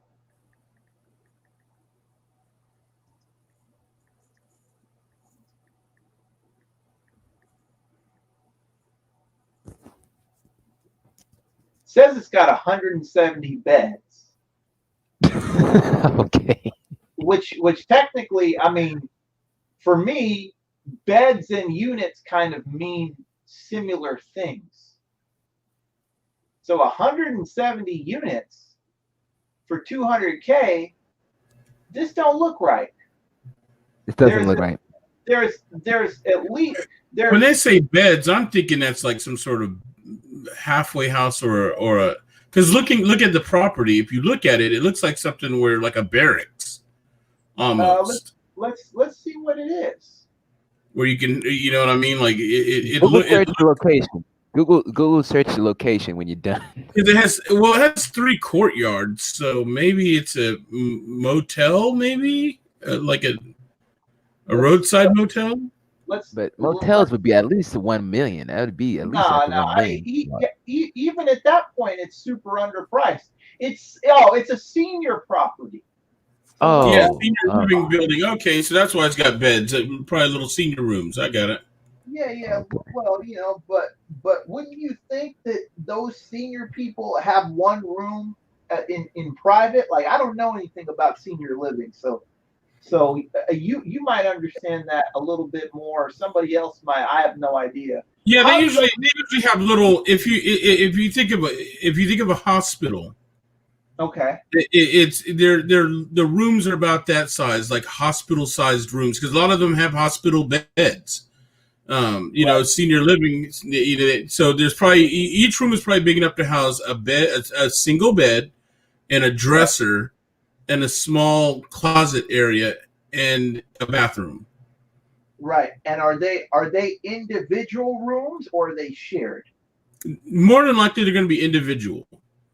Okay. Because when you're dealing senior rooms, they always have them individual, simply for the fact that if someone has a medical emergency or they have, they're older, they may be senile, so it's easier to keep them all separated so you can keep them all safe. Safety is a big issue. Sure. It's been on the market. How long it's been on the market? For 1,000 days. So it's nobody wants this. That's why I'm trying to beat down the price. What probably happened is before COVID, it was already sitting there, and it went downhill. And after that, 1,000 days, that's 3 years. 3 years, man. Yeah. That's why I'm trying to get it off a lower price, man. We cannot get it for $569. To be honest, I said $475. That's a little too generous. We need to get at $425. Take it or leave it situation. Take it or leave it situation, man. Take it or leave it, man. It's gonna be on for another 1,000 days. And here in Texas, I can tell you, I'm not a real estate guy, but I can tell you, knowing, especially that's Fort Worth. There's 2 reasons why that property's been sitting there. It either that area around it where you can't see, you're sitting in the middle of one of those, like, because Fort Worth, they get down when it comes to hoods. You see what I'm talking about? And so that thing may be sat in the middle of a crime ridden, like, you know what I mean? Like, you may go in there and there may already be people that have That's set why I up said meth. that's why I said search the situation when we done 400 South Beach Street. Google search that location Yeah. when we done. The Because other that's thing another thing is, Ken was talking about. It. I think that's right. here in San Antonio, or well, at least not San Antonio, but here in Texas, you know, the one thing I will say, you have people in people from other countries. You know, I'm not gonna get specific, but they will group together and get properties like that, and then all live in them. You know what I mean? So you'll get people from Mexico that someone with money will invest in it, and then put workers and things like that. They may have a construction company, and you know, all the workers they hire, you know, that immigrated here, they'll put them up in there till those workers can eventually, you know, buy their own places or whatever, or their families or whatnot, because they're new to the country. So the fact that that place has stood there for 3 years without use, you know, that to me that's kind of a red flag. Like, it makes me want to, like, I wish I could, you know, I wish we could go up and visit. You know, it's not too far from me. That's like a 4-hour. You know, but then again, I don't know what I'm driving into. You know what I mean? Like, do I need to take like do I need to gear up, grab a pot? You know what I mean? Like, do I need to be prepared? Yeah, I'd have to look at the surrounding area. Are you all right, kind of thing? You know what I mean? Yeah, 100%. I got you. Yeah, I may not stop at the property, and I may have to turn the camera on before I get there, because I may go by at like 40 miles an hour. For sure. And you don't stop at any of the stop signs. You just take that risk that they're going to give you no ticket anyway. So, all right, let's. But yeah, Fort Worth is kind of the black side of Dallas, is what we call it. Sure. So that area, that, you know, but it has Fort Worth has some nice areas. It's just in that Fort Worth has some come up places, and then it has some places where it's really, really, really super ghetto. And so I don't know. And now I'm looking at, you know, the stuff around it. You got Taqueria y Burrito, you know, right there. Yeah. 7-Eleven and a Mexican Inn cafe. Little Latino area. It looks like. Well, I can't. Oh, it's off of Martin Luther King Freeway too. I'm not sure. I didn't mean for that to sound the way it did, but I guess we all understand that, you know. Nah. We all understand. We understand. We get it. We get it. When you see Martin Luther King, you know what side of town you on. You know. Right. Yeah, that's true. Okay, you don't have to explain yourself, man. Yeah. So I would You don't gotta say, explain yourself, though. well, you know, I'm not there, so I don't want people to think certain things. But I would think that this is a Latino and Black area. I would think. Yeah, 60-40 Latino, Black. What's going on? Yeah, the area do seem Latino though. It's probably 40% Black, probably. You know, I have to research on the demographics because, you know, we is talking about Fort Worth. Because you got this Mexican joint right here, you got another Mexican joint right there, and then you got MLK Freeway right there. And the fact that the other Mexican joint is in full Spanish is an indicator as well. Yeah, that's the Taqueria Iberianes, Tres Coronas. Yeah, that area is I'd say probably, like you said, maybe at least 50% Hispanic. At least. Hey, fool, what are you doing over here? Well, it's weird, but have you been around these areas? Like, do you kind of know where this is? Like, I've got family. I've got family in Fort Worth, but I've never been in that particular area. But I know, not on that side of Martin of MLK. Let me put it that way. But I know around. But I know the MLK freeway runs through that section. I mean, there's sections of that where that highway doesn't actually have an off ramp or an on ramp. You got to go down a long way to get in there. Like, if you're in there, you got to go out of your way to get back to the freeway. and I feel like it was designed that way for a reason. Mm-hmm. But I mean, I just don't know. I mean, look at where it is in relation to surface streets too, because you have East Avenue, another indicator for me. But so you're coming off of MLK, you're going on to East Avenue, and look where you got to go to get to that property. You got Avenue A over there, Vickery Boulevard. You Right. see what you see how you have to kind of weave your way up in there. Yeah. 100%. So it's not someplace that was set easily accessible. Like I said, I'd have to look at the rest of the. I mean, I'd have to maybe even go to Google Street View or something and take a look at it and go down the street. Do they even got that here? If you should have a Street View somewhere on there, because you went to Google Maps, right? I just Yeah, wanna- there you that go. is good. Now you should see a Street View somewhere on your sidebar. Satellite. We need a satellite because that works better. That's more visually. It gives us a more visual of the neighborhood. So you guys want to zoom into it? Yeah, we can. Here's the street view right here. Click on the satellite so we can get a satellite over the top view. I like that way Oh, better look than at that right there. The Fort Worth Housing Authority is right down the street. Oh, so the housing authority's right near. So yeah, that's the hood. It's the hood, but it's a good move. It's a good development, though. It's a good development play. Like any hood near America, near you, I'm gonna be in any But that hood. might, that might also be the problem too. That was probably there, and then that area developed around it, and you're looking at noise quality. You're looking at, because look at a lot of those buildings too. Seem like they're factory or construction based.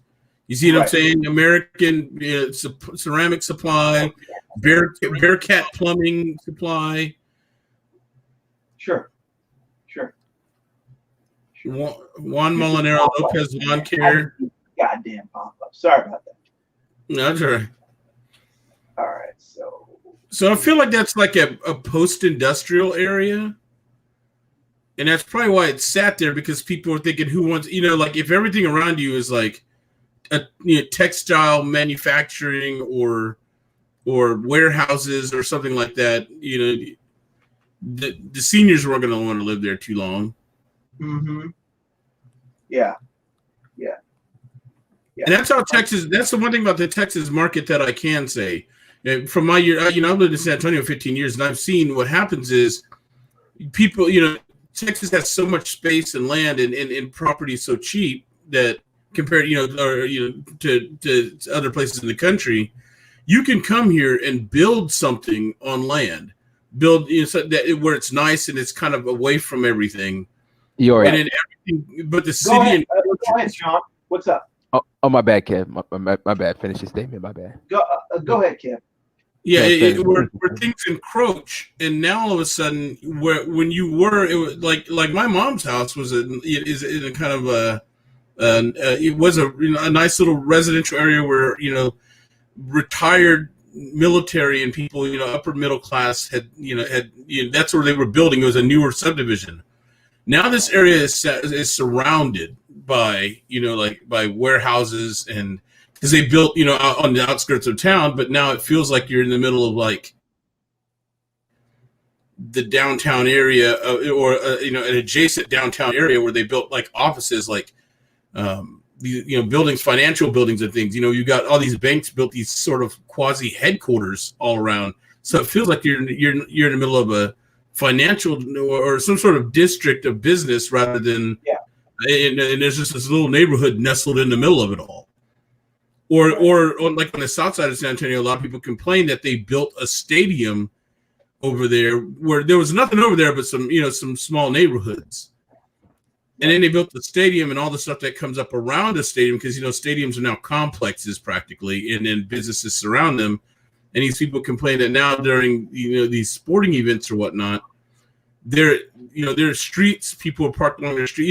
They just get super busy, and it's no longer their little neighborhood anymore. It's their little neighborhood's nestled in what is essentially a major area of town. Yeah. 100%. Okay, now research San Antonio fast food franchises for sale. Now that's something that Oh, okay, definitely okay. because he's Hold in on. that area. He can tell us in the area, and we need to keep the channel pace going, so we No can't problem. No just problem. linger No too problem. off of areas we're not familiar with. Then we're gonna do New York real estate as well because there's a lot of development running around that area with high equity Sean, apartments. take over for me for 5 minutes, bro. I'll be right back. I gotta Okay, no issue. take care of something real quick. I'll jump back in and share my screen afterwards, but I gotta take care of something real quick. Oh, So, okay, no, okay, no issue. Let me no problem. I'll get still be here. I just gotta take care of that real quick. all right for sure, no problem. All right, bro. No issue. Okay, Kev, but tell me more, man. You in the San Antonio area? What's that market like? You know, you don't have to tell me about real estate area, just the neighborhood quality. Because really, real estate is pretty much neighborhood based. So if the neighborhood's good, the equity's usually up. If the neighborhood's like my neighborhood's pretty much safe. I don't have no San Antonio is a issues when it comes to San my Antonio is an area. up and coming place. Realistically, Texas in general, because what you're getting is a lot of people from like far out west, California. They're, the West Coast. They're fleeing, even New York.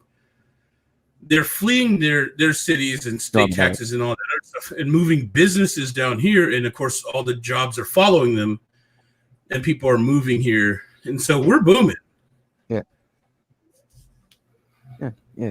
People from LA moving from here to Texas. So Well, I mean, and in our cost of living used to be so low. Certain, property taxes. So I mean, you got Rackspace built something here. Toyota built a plant here. Rackspace built something here. Oh, Toyota built a plant over there.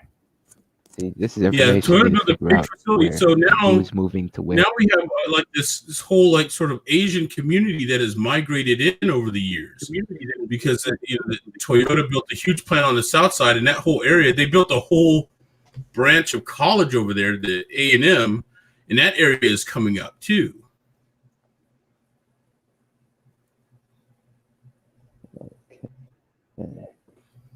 Okay, I think I was on Sheeples Chase. I think this is New York. I think I was on New York lately. This is literally a New York area. So let me. No. This is Texas. My bad. This is Texas area. Let me go. Oh, this is College Station area. Oh, I feel stupid. This is the College Station area now. How far is College Station from San Antonio? Oh, about 2 hours. College Station is its own place. That's A&M. That's my alma mater.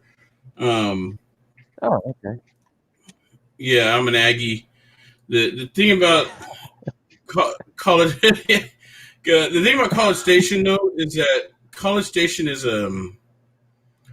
it's a college town. You see what I'm saying? Like it's a big city. It was not a big city, but it's a city. I want to put a franchise on a college. Yeah, basically A&M is there, and the town grew up around it. Now, if you're looking for expansion, one place that's growing real big is New Braunfels, Texas, and San Marcos, which is another college town similar, because that's where Texas State is. And that place is just because both of my brothers went to Texas State. And I've seen, and that's been over the past decade and a half, I'd say maybe the past 12 years.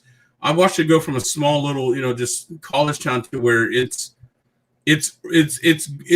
growing so big it's going to probably connect with Austin because it's about 45 minutes from, not even that, about 20 minutes from Austin, probably about 40 minutes from San Antonio. So people are starting to find their way there because of the fact that it's so close. And they're planning this rail to go, a high-speed rail to go from San Antonio to Austin to Dallas. Now where is Jacksonville, Texas? Because it got San Marcos. It didn't give me a San Marcos. Oh, no. You're looking at San Marcos Street. Yeah, it doesn't give me a city. It won't pull up a city. So it's literally giving me all the San Marcos. So you need a street in San Marcos. I'm back, by the way, guys. Okay, no problem. But yeah, because it just give me the street of San Marcos. So what's the closest big city San Marcos is near to? Austin. Austin. Something Oh, I know it's like I gotta go off of what's the nearest big city in order to get a result. Because College Station, If you're looking for all a these street, properties if you're on looking the for a right of street, is like you could look up. no, I don't do it by the street. I do it like by the Okay. well, what street? What street you was talking about though? We can go by off your street because we can pull that up. Yeah, because if you're looking at that, What- you could probably go with a major street there is what was it? It was McKee Street, because I know that's based off of someone that lived there. McKee is, or you could go, or Mariposa, which is like Mariposa. Trying to think of where my brother used to live. Yeah, Mariposa. Okay, we'll do that. We'll do that after the Austin situation. We'll do that right after we do the Austin situation. So let me. Yeah, Austin, Texas. Austin's probably your fastest and big. That's the new Silicon Valley, by the way. Mm-hmm. So all those companies that are jumping ship out of California because of their politics. Well, okay, the median listed price is $549 in Austin Hills. And yeah, Austin is where all the tech companies, a lot of gaming companies are from Austin. All our favorite gaming companies, Bethesda has their headquarters there. You know what I mean? Ubisoft, like all these big companies are based out of Austin. Halo is made in Austin. What was that? Not BioWare. Bungie. Bungie, right? Yeah, and then a lot of the animation studios come out of there too. As a matter of fact, they also have movie studios. That's where Robert Rodriguez, who he made like Shark Boy and Lava Girl, and I guess some better movies. But sure, his studio, he built his own studio. Kind of that's where he produces all his movies out of. His studios there. There's all these companies, all the tech companies are moving. This is a beautiful house. That's a beautiful house for $300,000. This would be like somewhere Texas, 900,000 in California. This would be literally 900,000 in LA. This is literally aesthetically pleasing. 4 million. Yeah, homes in Texas that are that we live in, like 140. They're big and spacious because Texas is just there's so much land to move. Yeah. You could go. That's the only downfall to Texas, by the way, is like if you've ever lived anywhere else, when you think of driving, it's nothing big to us to drive like 40 minutes to get to like a store, just to get around town, because we're used to these distances where people feel like for me to travel to Austin is like people traveling to other states where they live. You know what I mean? Like right. Yeah, look at that house. That's nice. What's the square footage on that, John? I think it can't be no more than 4,000 square feet, 4 or 5. Because it's not in a big spacious land opening. It's pretty much near houses. So, because I like how Texas, where you got secondhand. In Texas, a lot of things are built on like quarter-acre lots, or half acres lots. So Texas, that can be deceiving. We like I said, everything is spread out here. It's not only that, but everything is 2-story as well, so you're getting double value for your money. You know what I mean? Yeah, because look at that backyard and the patio area. Damn. Cool. Yeah, because it can't be no more than, because the mortgage situation would be 1,200, so the square footage is 1,200. Oh, 1,200 built in 01. And that's only a 2-bed and 2.5 bath. Okay, so it's sitting on almost a quarter acre of land. It's at 19. Okay, beautiful updated condo, gated community near the Great Hills with relaxing private courtyard, Fresh turkey. See, this would be $1 million, but this is in a gated community, and you only get it for 300. Oh, it's not just that. Oh, it's a condo. It's a what condo home. Yeah. See, there, yeah. It still would be $1 million in California, man. If I get this for 265 negotiated, 265, 270, I'd be winning. Because it's in a gated community situation. Our condos aren't like other places where like they build them in like apartment buildings. Condos here look like houses. They're attached. There may be 2 units, 2 residences on the building, but they look like homes practically. Yeah, man, because in California, man, condos look like condos. Condos don't look like houses. Before COVID hit, and then I decided not to do that. I wasn't sure if I was going to stay after all. Because part of me really wants to go back to Hawaii. That's my ultimate goal, is to accumulate enough money to buy a home in Hawaii. Buy a home Like, where you And I know I'm going to at least like $4 million to be comfortable. Kev, you're Borgin. Because that's Yeah, not you it. would. In I think Hawaii, you're fresh. this house in Hawaii Kev, I would think be you're fresh. an 800,000 you bore Man, Kev, you're Borgin. you borged out, bro.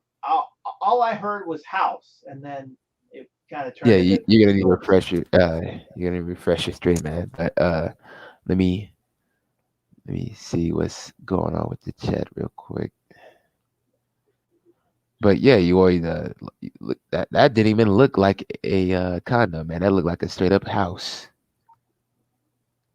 That is beautiful as hell, man. That house looked extremely gorgeous, man. So anybody wants to come up, links in the chat. Yeah, man. I don't dig long drives, man. 'Cause if I gotta go 45 minutes to go to the grocery store, man, that would be like hustling backwards for me. Because the grocery store is literally like 5 minutes away. 5 minutes away. See, but a lot of the country stuff, y'all grow your own stuff more than people in California do.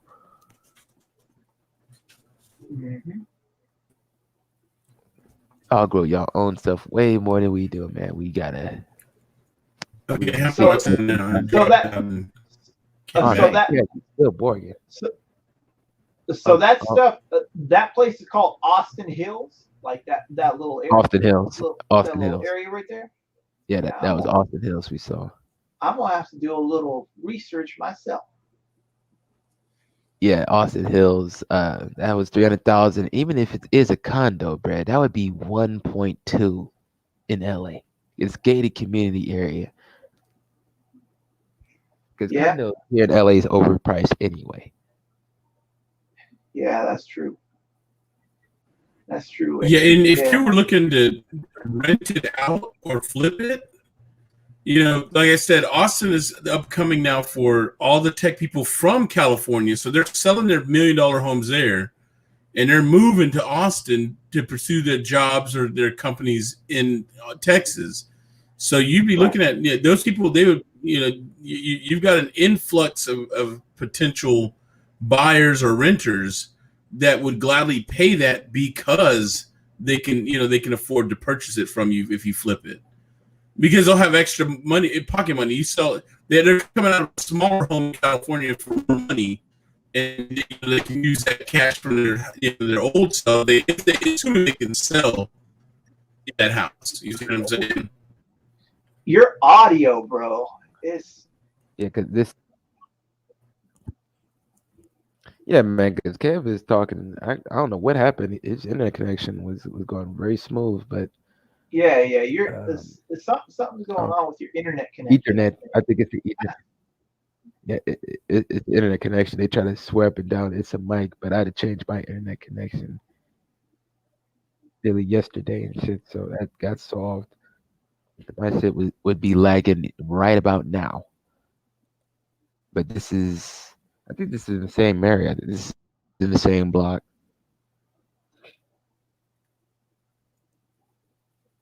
Now this is 350. Now this is for 350, so this is 50,000 more.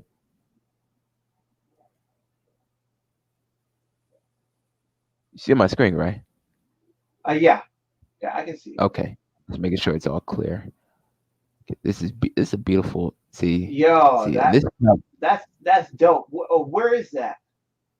That's in the same block. So same Austin Hills we mentioned. That's Oh man, look at that. Look at the that. same Austin Hills area.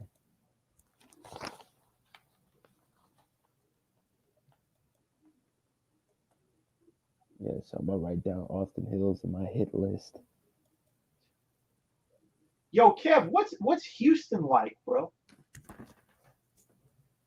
Oh, looks like. Oh, Houston's pretty good. I've got two brothers that live. If you're looking at Houston, look at Sugarland. Oh, okay. Sugarland. Well, I was looking at Sugarland in Clutch City. Shout Well, out, Master P, shout, he in Sugar. shout out to that little airport. He got a house in Sugarland. Yeah, that's the influential area there. Yeah, I got you. Oh, I got you. So, yeah, they got so that where Sugarland in Clutch City. so that where South the oil Houston. money is. Shout out to the oil. All right. So Sugarland. Yeah, both of my brothers live there. My brother lives in like a high-rise condo in the city, and my other brother owns a house there, and they both live. You know, Sugarland is the affluential area. You know. there you go. Well, yeah, duh. Master P lived there, so yeah. If he over there, then yeah, it's that fun. Cause you got Bun B that's over there too. The Christmas before last, I went there with me, my mother. We went to have Christmas with my brother, and we went on a hayride through this neighborhood that puts on, they have all the housing lights. So you get on this like you pull up to this school, and they have these people come by with tractors, and they have big flatbeds with hay, and you sit on the hay bale, and they pull you through this neighborhood, right? And these people have these immaculate Christmas-like displays going on. These gotta be looking condos. at the houses. These condos or houses? Are these the condos or houses? These look very good. They're both. They're yeah. Like I said, Sugarland is an affluential area. Those are the big houses that you're looking at there. Dang. Now let's see what expensive shit that I can get for Sugarland is that. Let me put it this way: Sugarland is that kind of area that 2.9 acre. Sugarland's that kind of area that when I go visit, I have to be careful because you can get pulled over for driving while black. Ah, okay. But not necessarily black. It's more or less they're looking at your vehicle going, you don't look like you live here because you wouldn't drive that. You see what I'm saying? Right. Yeah, you don't have no Benz, you don't have no Rolls Royce. Yeah, exactly. Or your car's interior doesn't look like it costs more than your outfit that you're wearing. Mm-hmm. Okay, so this is a waterfront lot. Oh man, waterfront development here. I'm gonna have to, let me copy. That's something I want to do when I do get my bachelor's degree from the University of Miami's waterfront development. I'm gonna have to write this one down because I can't sign up. Yeah, Sugarland in Houston, you'll find a lot of waterfront property. There's a lot of like lakes and rivers that kind of run through that little area because it's right there on the coast. Because you're about 40 minutes from Galveston Beach area too. Got it. Yo, I'm looking at these spots, man. Like, they cool. Damn. Because see, on the weekend, you can pop the family in the car and drive 30, 40 minutes down to Galveston, or an hour or so if you want to go to South Padre. South Padre, by the way, is a big party location for college kids every year. So if you see any property down that way, but even then, I would look at maybe Galveston or South Padre anyway, because people like to vacation there, especially in Texas. It's like a cheaper vacation if you had like a little property that could be rented, and people like to go there because fishing in the Gulf is real big. Gotcha. Is that where like the beaches are, like in Galveston and stuff? Yeah, Galveston Bay. That's where the beaches are. Also, if you take cruise ships, it's a big port for cruise ships down there. Like I mean, that's probably not a booming industry right now, but Right. but before, yeah, if you were here and I wanted to take a cruise ship to like Orlando or whatever, like Disney cruises run out of Galveston. Got it. Got it. It's a beautiful Got area it. right here. Beautiful area. Got it. That's interesting. Yeah, and so basically they go from Texas and run that artery all the way to Florida. Yep. Got it. Well, yeah, because you have that whole coastline, so you can. Well, there are people that cruise from Galveston over to like New Orleans and just stop there, and then just follow the coastline basically. Gotcha. Or you head down south to like Mexico. That's another destination. They run a lot, to South America. Sure. Because the Gulf opens up into the Atlantic Ocean. Mm-hmm. For sure. For sure. Now, the one thing you do have to be careful of, Houston is prone to flooding, especially during hurricane season and the storms. I mean, you've probably seen it on the news. These hurricanes come in, they flood the whole city. Right. Actually, it's interesting that you mentioned that. I've got some people that I know in Cyprus, and they were saying similar things. Like they were saying certain things about like hurricanes and just water events in general. So. Yeah, you definitely want to make sure you have all water insurances, on your property. 100%. 100%. But this is a beautiful area, though. You cannot lie. This is a beautiful area, though. I'm gonna write down the whole Austin Hills area. The Austin Hills area looks pretty. I wrote that down too.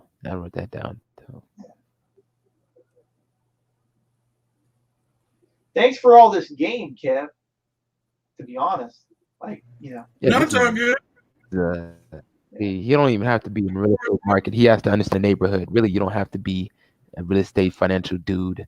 Like, I understand real estate financial shit because I had to help developers with contracts. So I had to sign contracts to them. So I had to be able to get involved and understand what the hell is going on in that area in order to figure out how to get a wedge on something. But I like this I'm one just for sitting here 40,000. absorbing all this knowledge from y'all. For sure, man. For sure. Yeah, it's a back and forth, bro. Here. Yeah, I just need somebody I know the area. One thing that I'll tell you, and this is probably the best advice that I can give you. Scope out the areas and scope out the neighborhoods and scope out the cities that you want now. So when things actually happen in the housing market that's negative, you've already scoped out the territory that you want beforehand.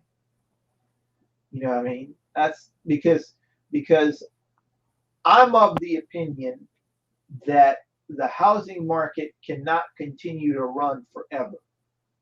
So from my perspective, I'm doing all the homework that I need in different areas right now. So of course, we know it can't run forever because we lived through 2008. Mm-hmm. Yep. 100%. 100%. So when we're talking about Travis County and Austin and stuff like that, I'm paying attention to that.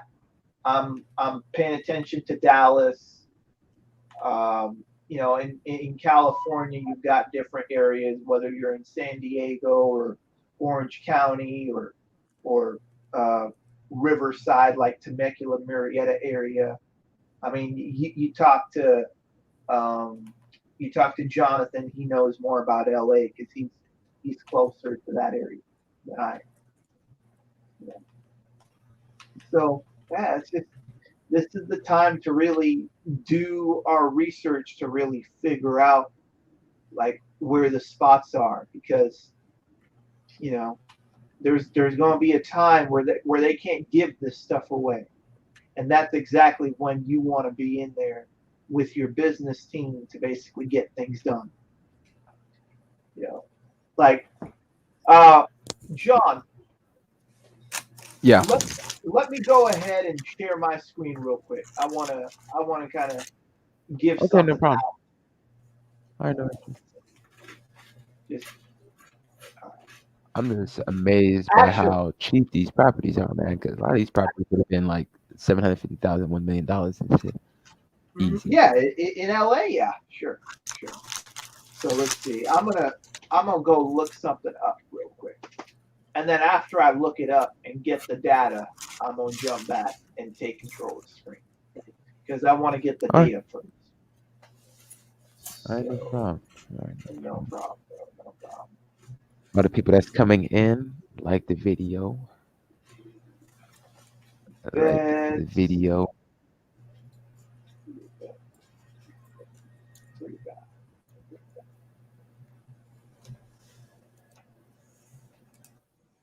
Okay, so let's see. They got these things anymore? Oh no. The property type. We're gonna go this.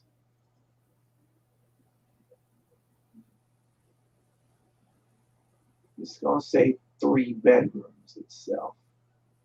Won't go any with the bathrooms.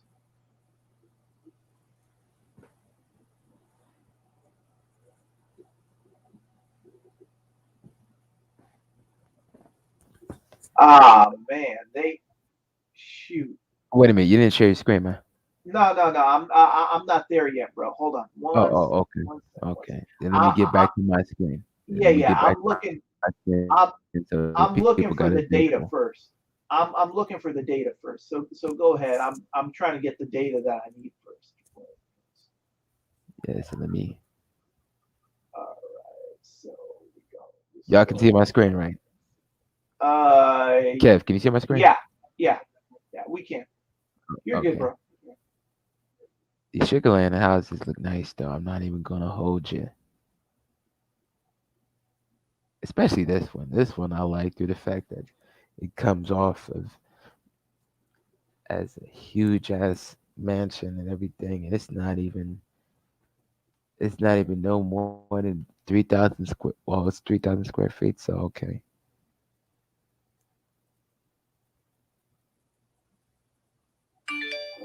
Crest Haven, Arboreum.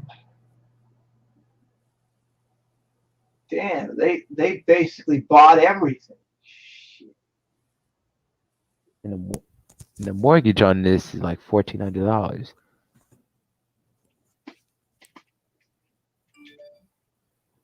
Four bedroom, 2 bath. What year was this made? What year was this made?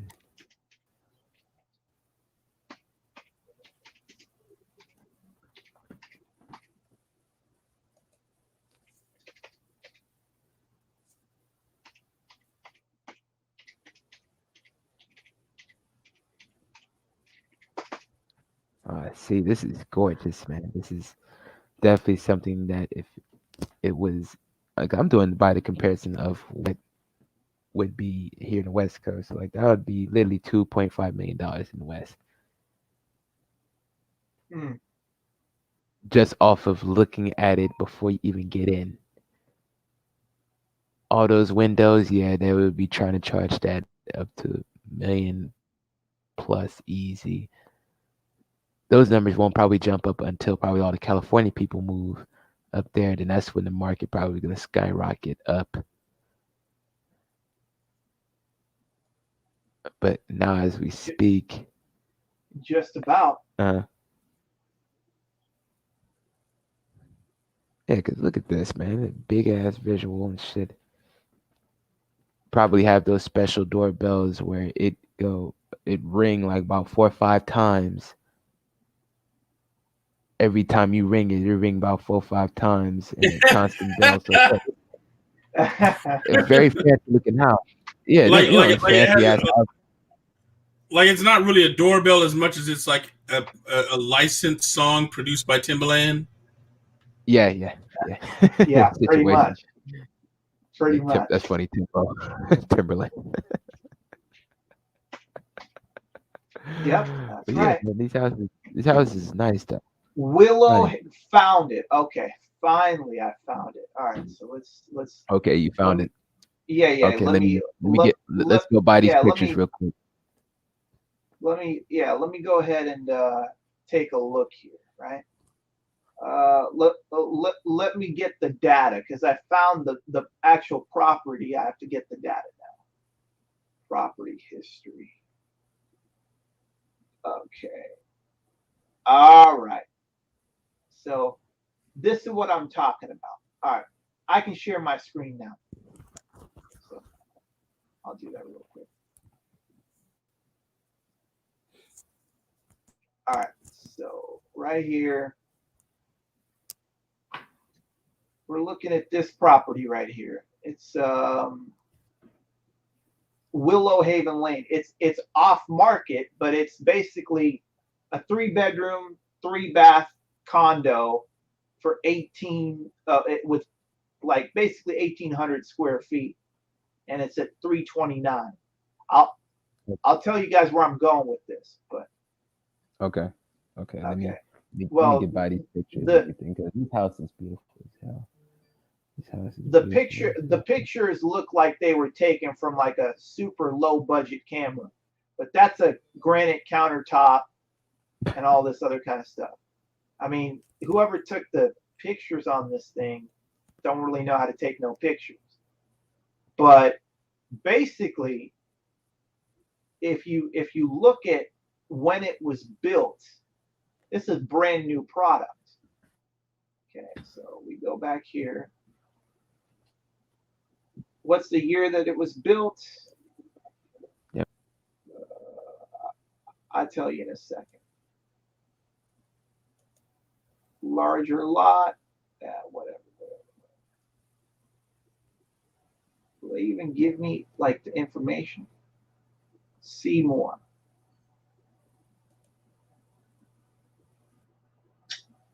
Come on, man. You gotta give me the freaking info. Do I gotta go to another site for you to tell me when this thing was built? It was built around 2009. Okay, I remember because I was trafficking in He's this in that stuff. area. Yeah, I was kind of trafficking in this stuff. Now, pay attention here, right? The housing crash started at the end of 2008, beginning of 2009, and basically ended around 2010. Look at this. January 16th, it was listed, relisted again, sold at 133, and now the estimated value is 329. So, you know, like the whole thing is if you buy at the right time at the bottom of the market. Now I saw these things going as low as 115 for 2009 product. Okay. Actually, no, 2006 product. 2006 product. So, like, you're getting brand new product for like 115 to 118. Okay, you buy at 118, and now your house is worth 329, and it's probably worth more than that now because I don't even know. Just look at the graph. The graph will tell you everything. And this graph ain't even good because it starts at 2014. But I'm talking 2009 when this thing was at 118, and it does this. You can sell anytime in here. Yeah, that's true. That's true because you doubled. Yeah, I mean, because you doubled right there. So all this is when you could have sold. You know what I mean? So So this is why I was telling Kev, and this is why I was telling everybody about timing and how you set the deal up, because that's what's going to make you your money. You make money in real estate when you buy, period. Yeah, that's why I told you all the time. Like, I'm not gonna buy it at Zillow price. I'm trying to buy it 25%, like you mentioned, off discount. I got Yeah, cash. We don't need the finance, man. yeah, yeah, yeah. So Like, that's where I need actually, to come in and steal, not stealing equity, but capture some equity off. Because even though just a Zillow pricing, it still have some type of merit when it comes to estimating value prices. So if it's at 350, I want it for 275, and it probably be appraised at 315. yeah, I mean this one, which is in the same development, it sold in 2019 for what? 334? Let's find out. 334. Let's find out. 'Cause I'm looking at it on my phone as well. So It sold at so 353 minus 34,000 plus 34,000 minus 34,000. That's the sale price. So 353 816 minus 34,000. So it Right. sold at 319. Sold at 319. But if you bought this thing for like 125 to 130 in 2009, figure out what the proceeds is then. Let's do it actually. So 320. And explain your numbers. Explain your numbers so people that are coming in can know. Yeah. The reason I was saying that is because these things were selling for anywhere between 119 and 130 in 2009, 2010 ish, right? So 320 is when it got sold in 2019, minus, let's say 130. Say hello to $190,000 worth of gains just in how much your house is worth. You know what I mean? That's after whatever your mortgage is and stuff like that. Because you got to take out mortgage and principal out of that, but you're still walking away with like probably $90,000 to $100,000. Yeah, that's true. That's true. Because really, it's pretty much trying to figure out how to negotiate situation, how to get a tenant that's willing to pay. Now, Kev, I got a question for you, man. How much is the rents going in the San Antonio area? That's something I should have asked you first. That is something I should have literally asked you first. At least the rents that you know. It depends. If you're looking at like San Antonio, a lot really depends on where you live. But I'd say it rents probably anywhere between 800 and 1,200. From the bottom to the top. But I mean, there's a lot of $400 places as well. It's just you're looking at that. That'd be your studio apartments, your one bedroom, that sort of thing.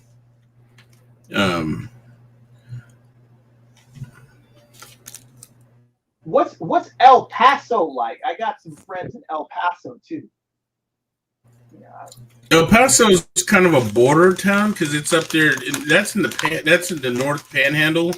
One, it's a border with Mexico, border town, and two, it's kind of up there close to New Mexico. Yeah. Okay. If it's a border city, then yeah, it's gonna be crime. It's got some nice areas, but yeah, El Paso can be a rough town. But again, a lot of things in Texas has a lot of what are big cities with small town feels.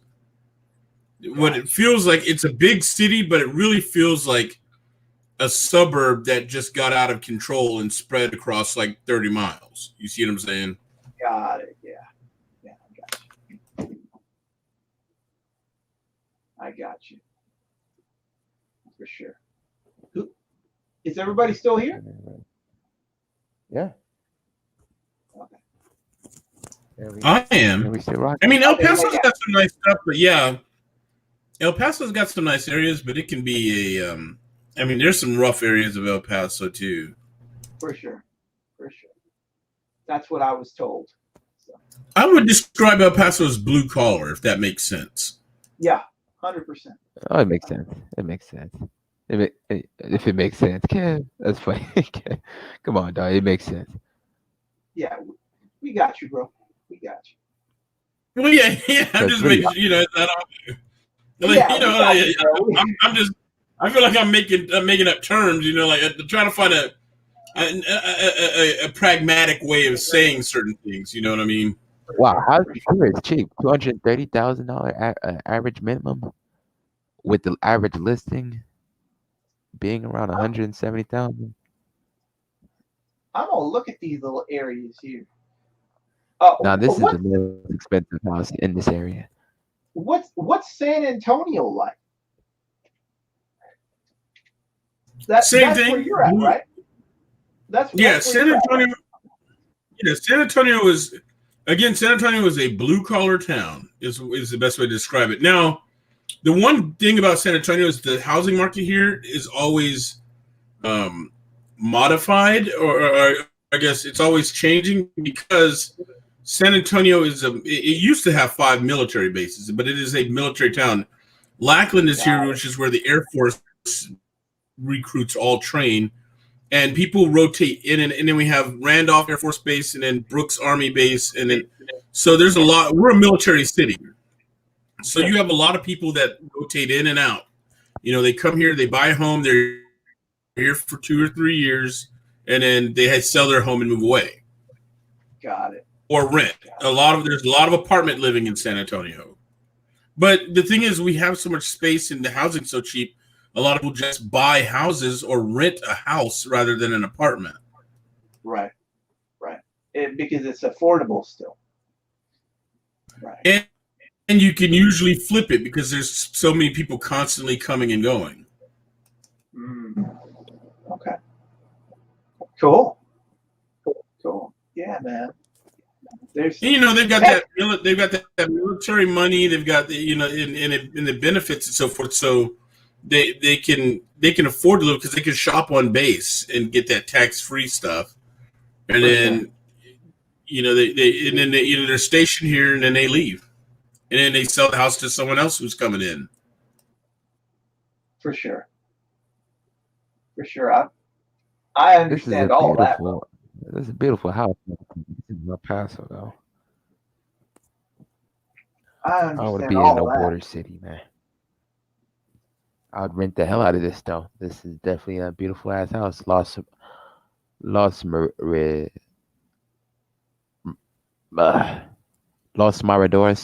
Drive. Los Miradores Drive. Okay. Los Miradores Drive, and this is literally the front scenery. So it's a two-door garage. Interesting. Yeah, man. I can definitely see why Texas is the move, man. Is that a duplex? It looks like a duplex rather than a home. No, it probably was a duplex converted, because it doesn't necessarily have the mansion feel. It's not necessarily a mansion feel, but it is a two-door garage. It looks like a 3 garage. You got 2 doors. You got one door on the left, which is like for your cars, and that third door on the right looks like it's for storage, because that's how we do things down here. You got to park your tractor, ATVs, and your, because when you mow your lawn, you can't with a hand unit. You got to drive something to mow down here, or your boat. That it could be a boat storage too, or you know, your all your ranch and gear and stuff is in that other garage. That's why that door is taller. For sure. For sure. Now this one looks like houses that are made in Vegas. The 745 in Franklin J Lane. This definitely looks like a Vegas home. There you go. It's A a Vegas it's home, what they just call stuff a. like that. I think that's what they call like a Southwest Pueblo type home. Is it Pueblo home? That's why it's a distinctive southern architecture. You got it. Got it. Man, bro, like houses are super affordable in San Antonio. I'm looking at these. I'm looking at these little condos, man. These condos look like homes. Yeah, but you do have to consider the cost of Hey, look living at and rate this of one. pay This here one is is different. Yeah, that's true. Like the cost of living, the rate of pay in San Antonio is a lot different. Like you're not making what you would if you lived in New York or California. Sure. That's true. That's true. Like I think the median income in San Antonio is probably closer to about 50 to 80,000, something like that. Okay. Man, this house would be $3 million. This house would literally be $3 million in California, man. Like, look at the start of the interest, man. This look like houses that are made in Vegas. Cause this look like the same area neighborhood Floyd Mayweather be in Vegas. Because houses have the same type of architecture. This looks very dope. And this is 740,000. Get it for 675. 675, 715. This is definitely look like a multi-million dollar house off of the look, the aesthetic, the stairs, the floors.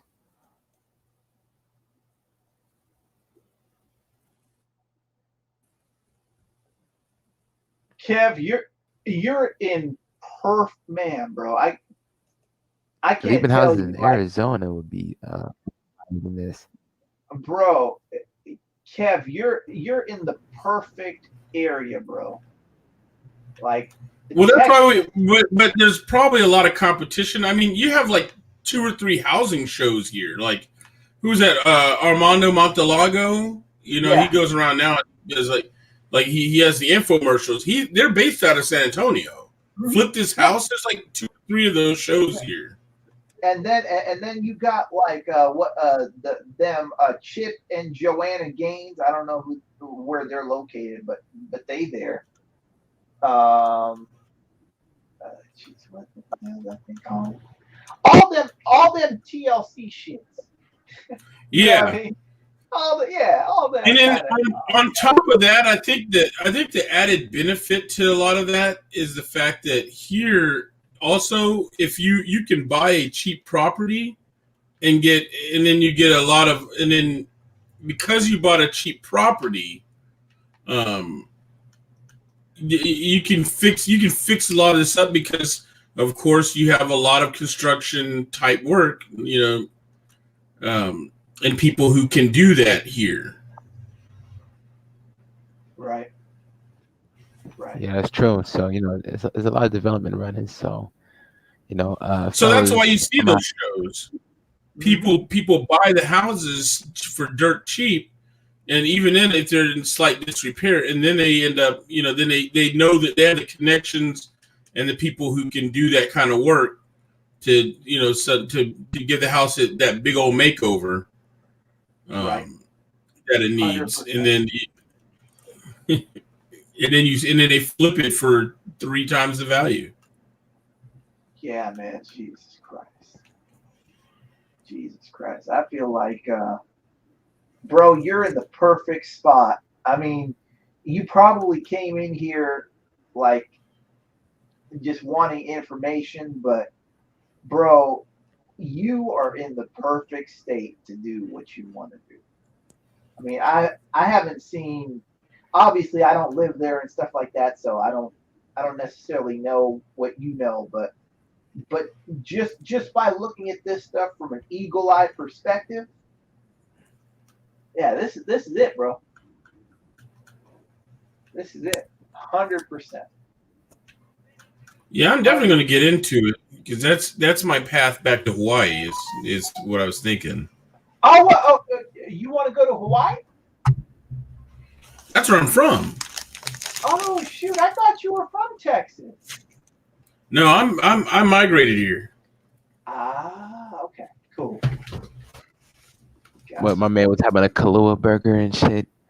Kev was having a Kahlua. Yeah, yeah, I migrated here burger. with family, with military family. You know, we came here when I was in high school. Got it. All right, I got And so, it. but my goal, my goal has always been to go back. But I know I'm going to need at least $4 million to go back and live the way I want to, and not like I would have lived if I had stayed there in the first place. You know, you're in the perfect state to make the money. That's for darn sure. You know what I mean?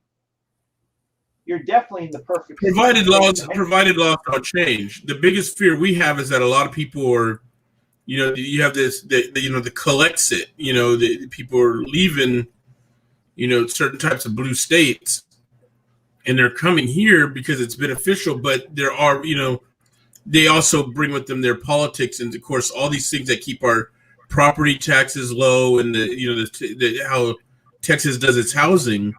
Sure. When you start to change that, you impact it. Next thing you know, the prices, because we're already seeing it. Yeah. We're already seeing things like property taxes going up and things like that. You know, naturist people come and vote for different parties, and the political winds change. So there's probably a window to do that. Like I wouldn't wait 10 years to try and take advantage of, you know, this market around here. I hear that 100%. 100%. You know, I hear that. Yeah, because I'm definitely analyzing these markets. So when it comes to me having my personal time and figure out new markets to be able to figure out what I'm going to do when it comes to scenarios of wholesale real estate, where I may contact a developer in that area and say, you know, what specifics you need: condos, duplex, 3-bedroom, 2-bathroom, apartment building situation, which area you need it at, you know, work something out with the seller, negotiate something based off of me marketing of we buy houses, and, you know, set up a funnel like that. So I got you, bro. I got you. Yeah, it's funny you say that. There's a commercial I keep seeing on TV here. It's some dude from Australia, but he's just basically on there, and he's like, "I'll buy your house. Doesn't matter what's wrong with it or the value. I'll buy your house right now for cash money. And we want your house. We want whatever property." And I'm like, who is this dude, and how did he get here from Australia? Right. Yo, do you know who Tom Vu is? I heard of the name before. Oh man, y'all, let's take a break. Share your screen, man. Let's take a break real quick to basically let everybody know who Tom Vu is. Shout out to Tom Vu. Hold on one second. Let me get the info first. Right. Tom Vu. Hold on. Shout out. Yo, man. All right. Here. Check it out. All right. Okay. So here we go. I got it. I think you're probably gonna have to show it on your phone, because I don't think I can share. No, I got it. I take care of it, bro. I take care of it. Yeah. This dude, like when he said that Australian thing, I thought of Tom Vu. Hold on once. Let me go ahead and the commercial is funny because it's it's like a commercial you make on the cheapest budget you possibly can. Yeah. You know what I mean? Like 100%. I agree with you. Check this out. Yes, you. We couldn't even speak English at the time. And after we got out of this refugee camp, we got to do many odd jobs to support the family, like washing dishes, busboy, mowing lawn, and so forth. Thank God that I found a unique system to make millions in real estate starting from nothing. As a result, we became financially independent. And several years ago, I decided to share this wealth building knowledge with other people across the country. Many people took my seminar, become very wealthy. Many of my students are about to get on TV. Oh my God, this dude. Independent, come to my seminar. Let me show you. Bruh, hold on. I gotta ask. Sure. I normally don't like to skip to the end, but I kind of want to know: is this going to end? Is this dude in jail? I think this dude actually got locked up. Yeah, that's what I'm saying. Think my man That's what this feels like. This feels like the Because- end of this is this dude is in jail. Because Family Guy literally had a joke where they said, "Oh, you want my life? Oh, I could be able to buy you. Oh, you want my wife? Exactly. I could be able to buy her." They was making, fun. But he does. I think he did it off of the fact of fraud and forgery. Because his shit was done with forgery. I ain't forging no name. But that is funny. This is Someday you can become financially unmute yourself. This is the Boo family. What's that? I'm muted? No. You was muted. Then I had to unmute you.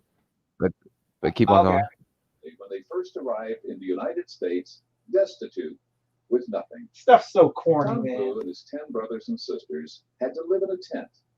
Now the Boo family has become financially independent thanks to the Tom Boo money-making system. Mr. Boo says to make a fortune in America, you must learn from successful people, apply proven techniques, and then become financially free. I'm excited. Are you ready? Come to my seminar. Let me show you the secret to be rich. You have the same chance to have. Don't sell yourself short. When you tell people that they can find a I job, swear he's a marketing genius. they believe it. Yeah, well, When you you know, tell them that there's an opportunity for them to make millions in real estate, they've been this skeptical. dude was You like know what? There's two kind of people Dan in life. Bilzerian Small thinker before Dan Bilzerian, the way he Which makes one it are look. you, My friends, I know lots of you out Well, there. really, he has like I call him his son and everything because they got a dude named Dan Locke, and he literally reminds me of the same thing. Instead of Vietnamese, he's Locke is. I think Locke is what, Korean. Is a net check. Lots of people keep telling their families that when I get rich, I shall take care of you. But there are two kinds of people in the world, doers and talkers. Which one are you? Have you ever Shout out to the dude from Guyana. someday you will make Yeah, a the guy. lot. Yes, this is Your chance. Don't miss the boat. Most people don't have self-esteem. They don't believe that they can. Bruh, he's selling the American dream, is what he's selling. Look, he's got the ladies, he's on the yacht. Marketing genius. I'm telling you, Ken. But what about that family Marketing- picture he had earlier? Where'd they go? The nice, sweet, like loving traditional family has been traded in for a yacht and babes. yeah. Well, that's how we do it, man. There's nobody holding you back from making millions. It's so easy to make money in real estate, and I'm planning to be a millionaire by age 45. I have a small goal that in the future, I will be remembered as a man who has taught more millionaires in this world than any man who ever lived. This goal makes me excited. Just like you. I was tired of living from paycheck to paycheck. There's no one stop you from going to my seminar. Tom Boo showed me the way to financial freedom. Think about that for a second. If you have any guts at all, I am dead. 90-minute seminar. How in the world do you expect to make any money? Okay, you see my students, so for all walk of life, get on TV, tell you Shout how out to- simple it is that a make Rolls money. Royce? Oh, it doesn't matter where you are, what your occupation I like these. I love these old school Yeah, cars. but is it his Rolls Royce, or did he pass by and lean it on somebody's car? Nah. Well, He passed by. Cause knowing sleazy how old boy is, he'll probably do some shit like that. The way how sleazy yeah. Well, his marketing shit is. I mean, rented he a that. marketing genius off of how sleazy it is. He rented that shit, man. Come on now. Well, you know, it's like how on rap videos, a lot of the rappers, you know, all that stuff you see them rolling in, it's rented. You know what I mean? The house, Right. the cars. It's made for the video, but that sells the image and the lifestyle, which helps sell their music. 100%, Marketing genius. bro. Marketing 100%. genius. Nothing like saying I got this, you need it kind of marketing. You know what I mean? That's what that is. I got this, you need it kind of marketing. So Yeah, Dan Locke. Dan Locke is literally right there. It's the far Yeah. right. That's literally his son. Oh boy said this is how, this yo, is literally his son. shout out to Seafood, man. Shout out to Seafood. Dan Locke is literally his son because he literally did the same thing because Dan Locke comes out of the helicopter like he did back in the 80s and 90s. He literally talks about all the babes like my man did in the 80s and 90s. My man probably be like, man, I did this shit before. Man, I started this shit. Started this gangster shit, man. Oh boy, he say, I'm the Vietnamese kingpin around here. Right. Ex bus boy to millions, nigga. That's when he ex bus boy to millions. 100%, man. 100%. But yeah, I But mean, yo, going back to what was going on, I'm probably going to leave in probably Mhm. 10 minutes. But I'm yeah, bro, in this.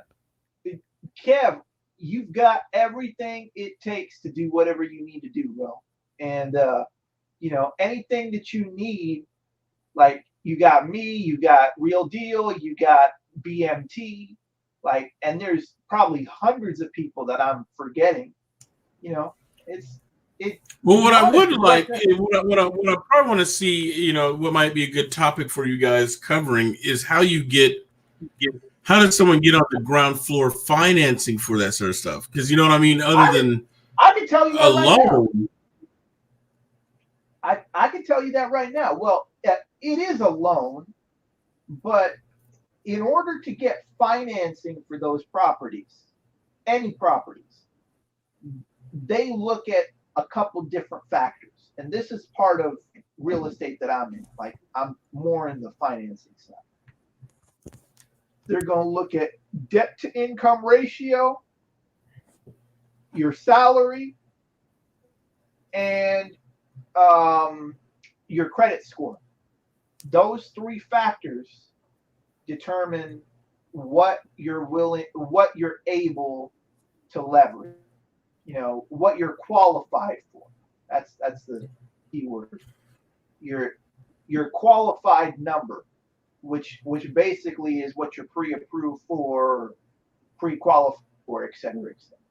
Those factors are involved. well, what I mean is like I would look at, like, we were looking at some of those properties, a $400,000 property, right? Well, you know, I do all right, but I ain't doing no $400,000 all right. You see what I'm saying? $4,000 mortgage, all right. Sure.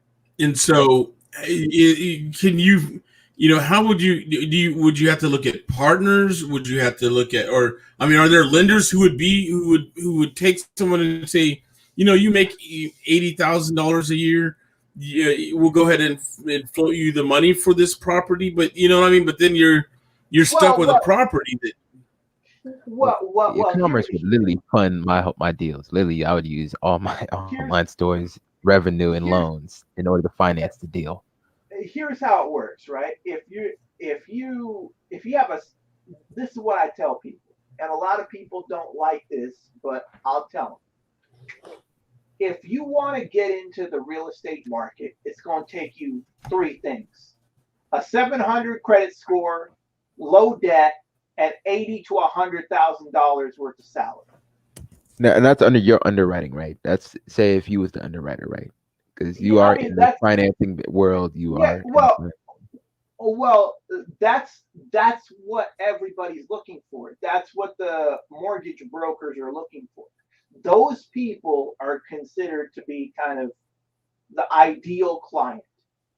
700 credit score, $100,000, and low DTI, debt to income ratio, right? Wait, what did you Because the say debt- about the credit score of what? 700. 700. 700. Yeah, I'm good there. Yeah. A 700 credit score. 700, 710, 20, 30, 40, 50, etc. You know, as long as if you hit the 700 credit score, you're good, man. So yeah, and then after that, they're going to look at your debt to income ratio. If your debt to income ratio is good, then what they're going to do is they're going to put your information in different ratios, and then they're going to say, okay, like we feel comfortable giving you a pre-qualification or a pre-approval for, you know, a $500,000 limit. Okay. And then you start looking for properties with like a real estate agent or whatever you end up doing. And the thing with the loan is the higher your down payment, the lower the loan is, because the amount that the loan is worth. Here, let me just straight up show you this. It's easier for me to show this to you than for me to talk about it. Let me go ahead and get back in here and do this. One sec, all right? So.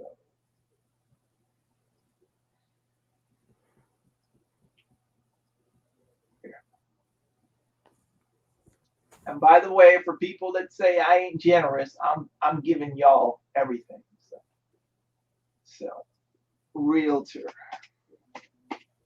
Let's take a look at a house, and then you'll start to understand. Let's go take a look in San Antonio. Okay. Let's say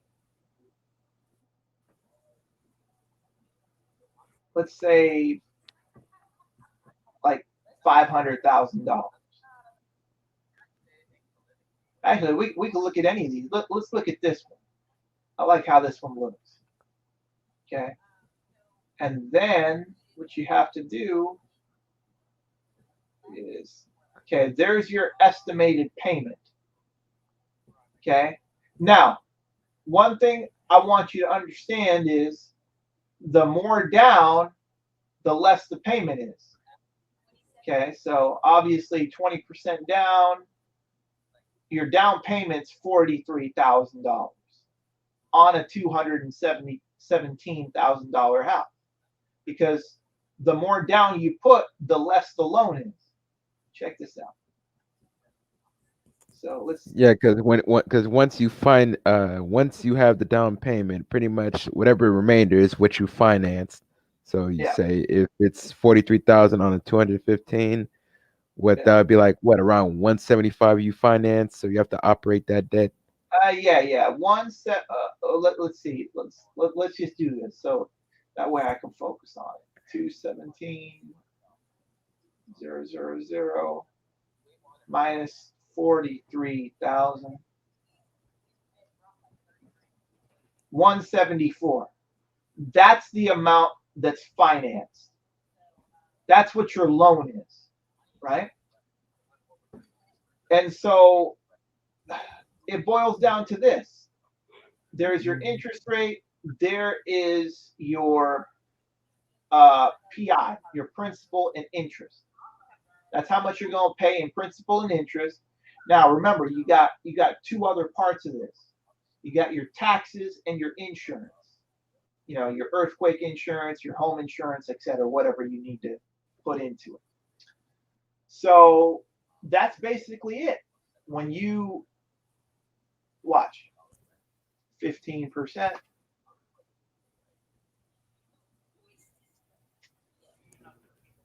your payment just increased.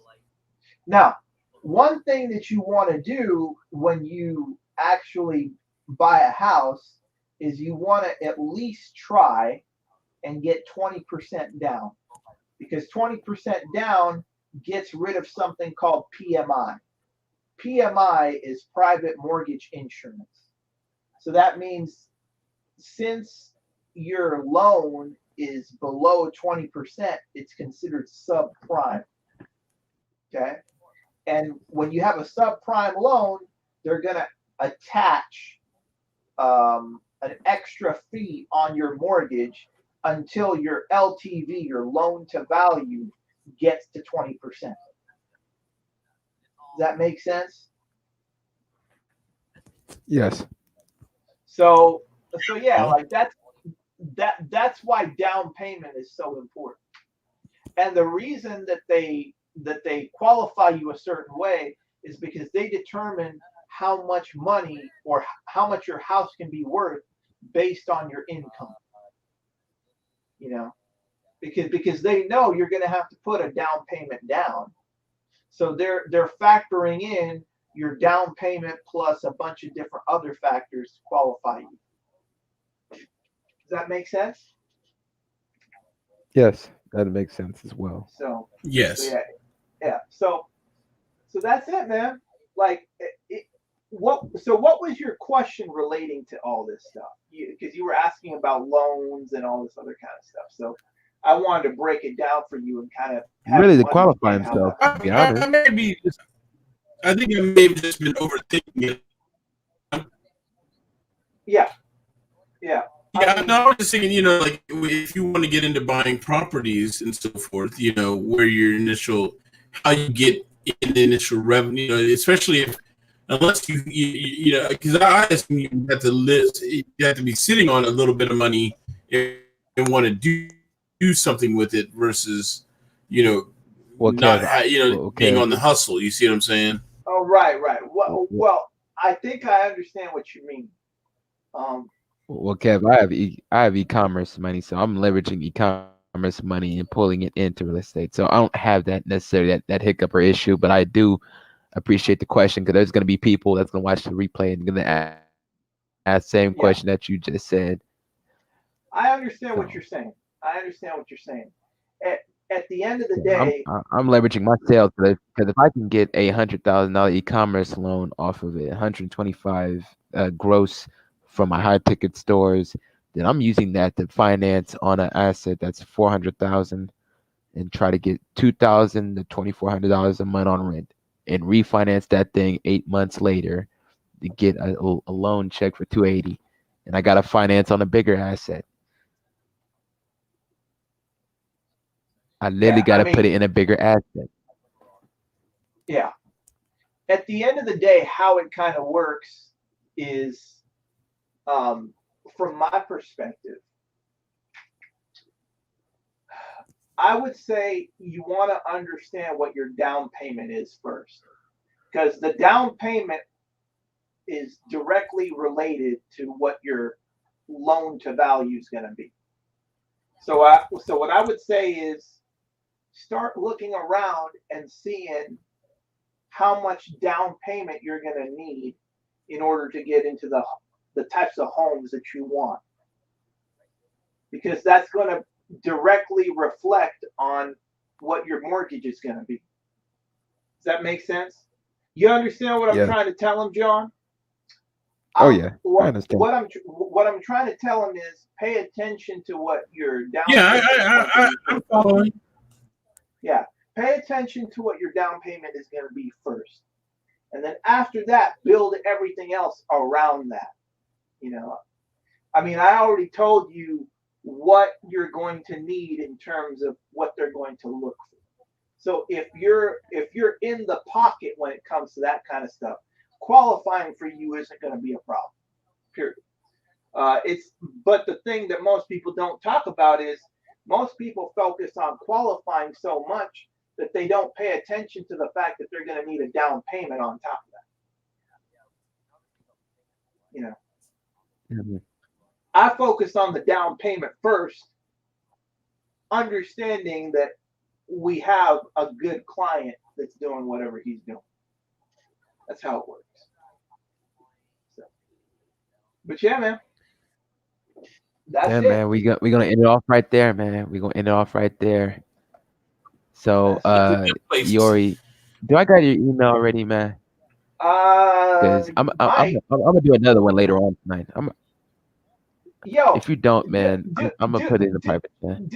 Do me a favor. Yeah. I throw my information in the private chat. I don't know whether I'll be here. All right. But if you're doing something and I'm not here, just contact me, bro. I might be able to jump in. Here.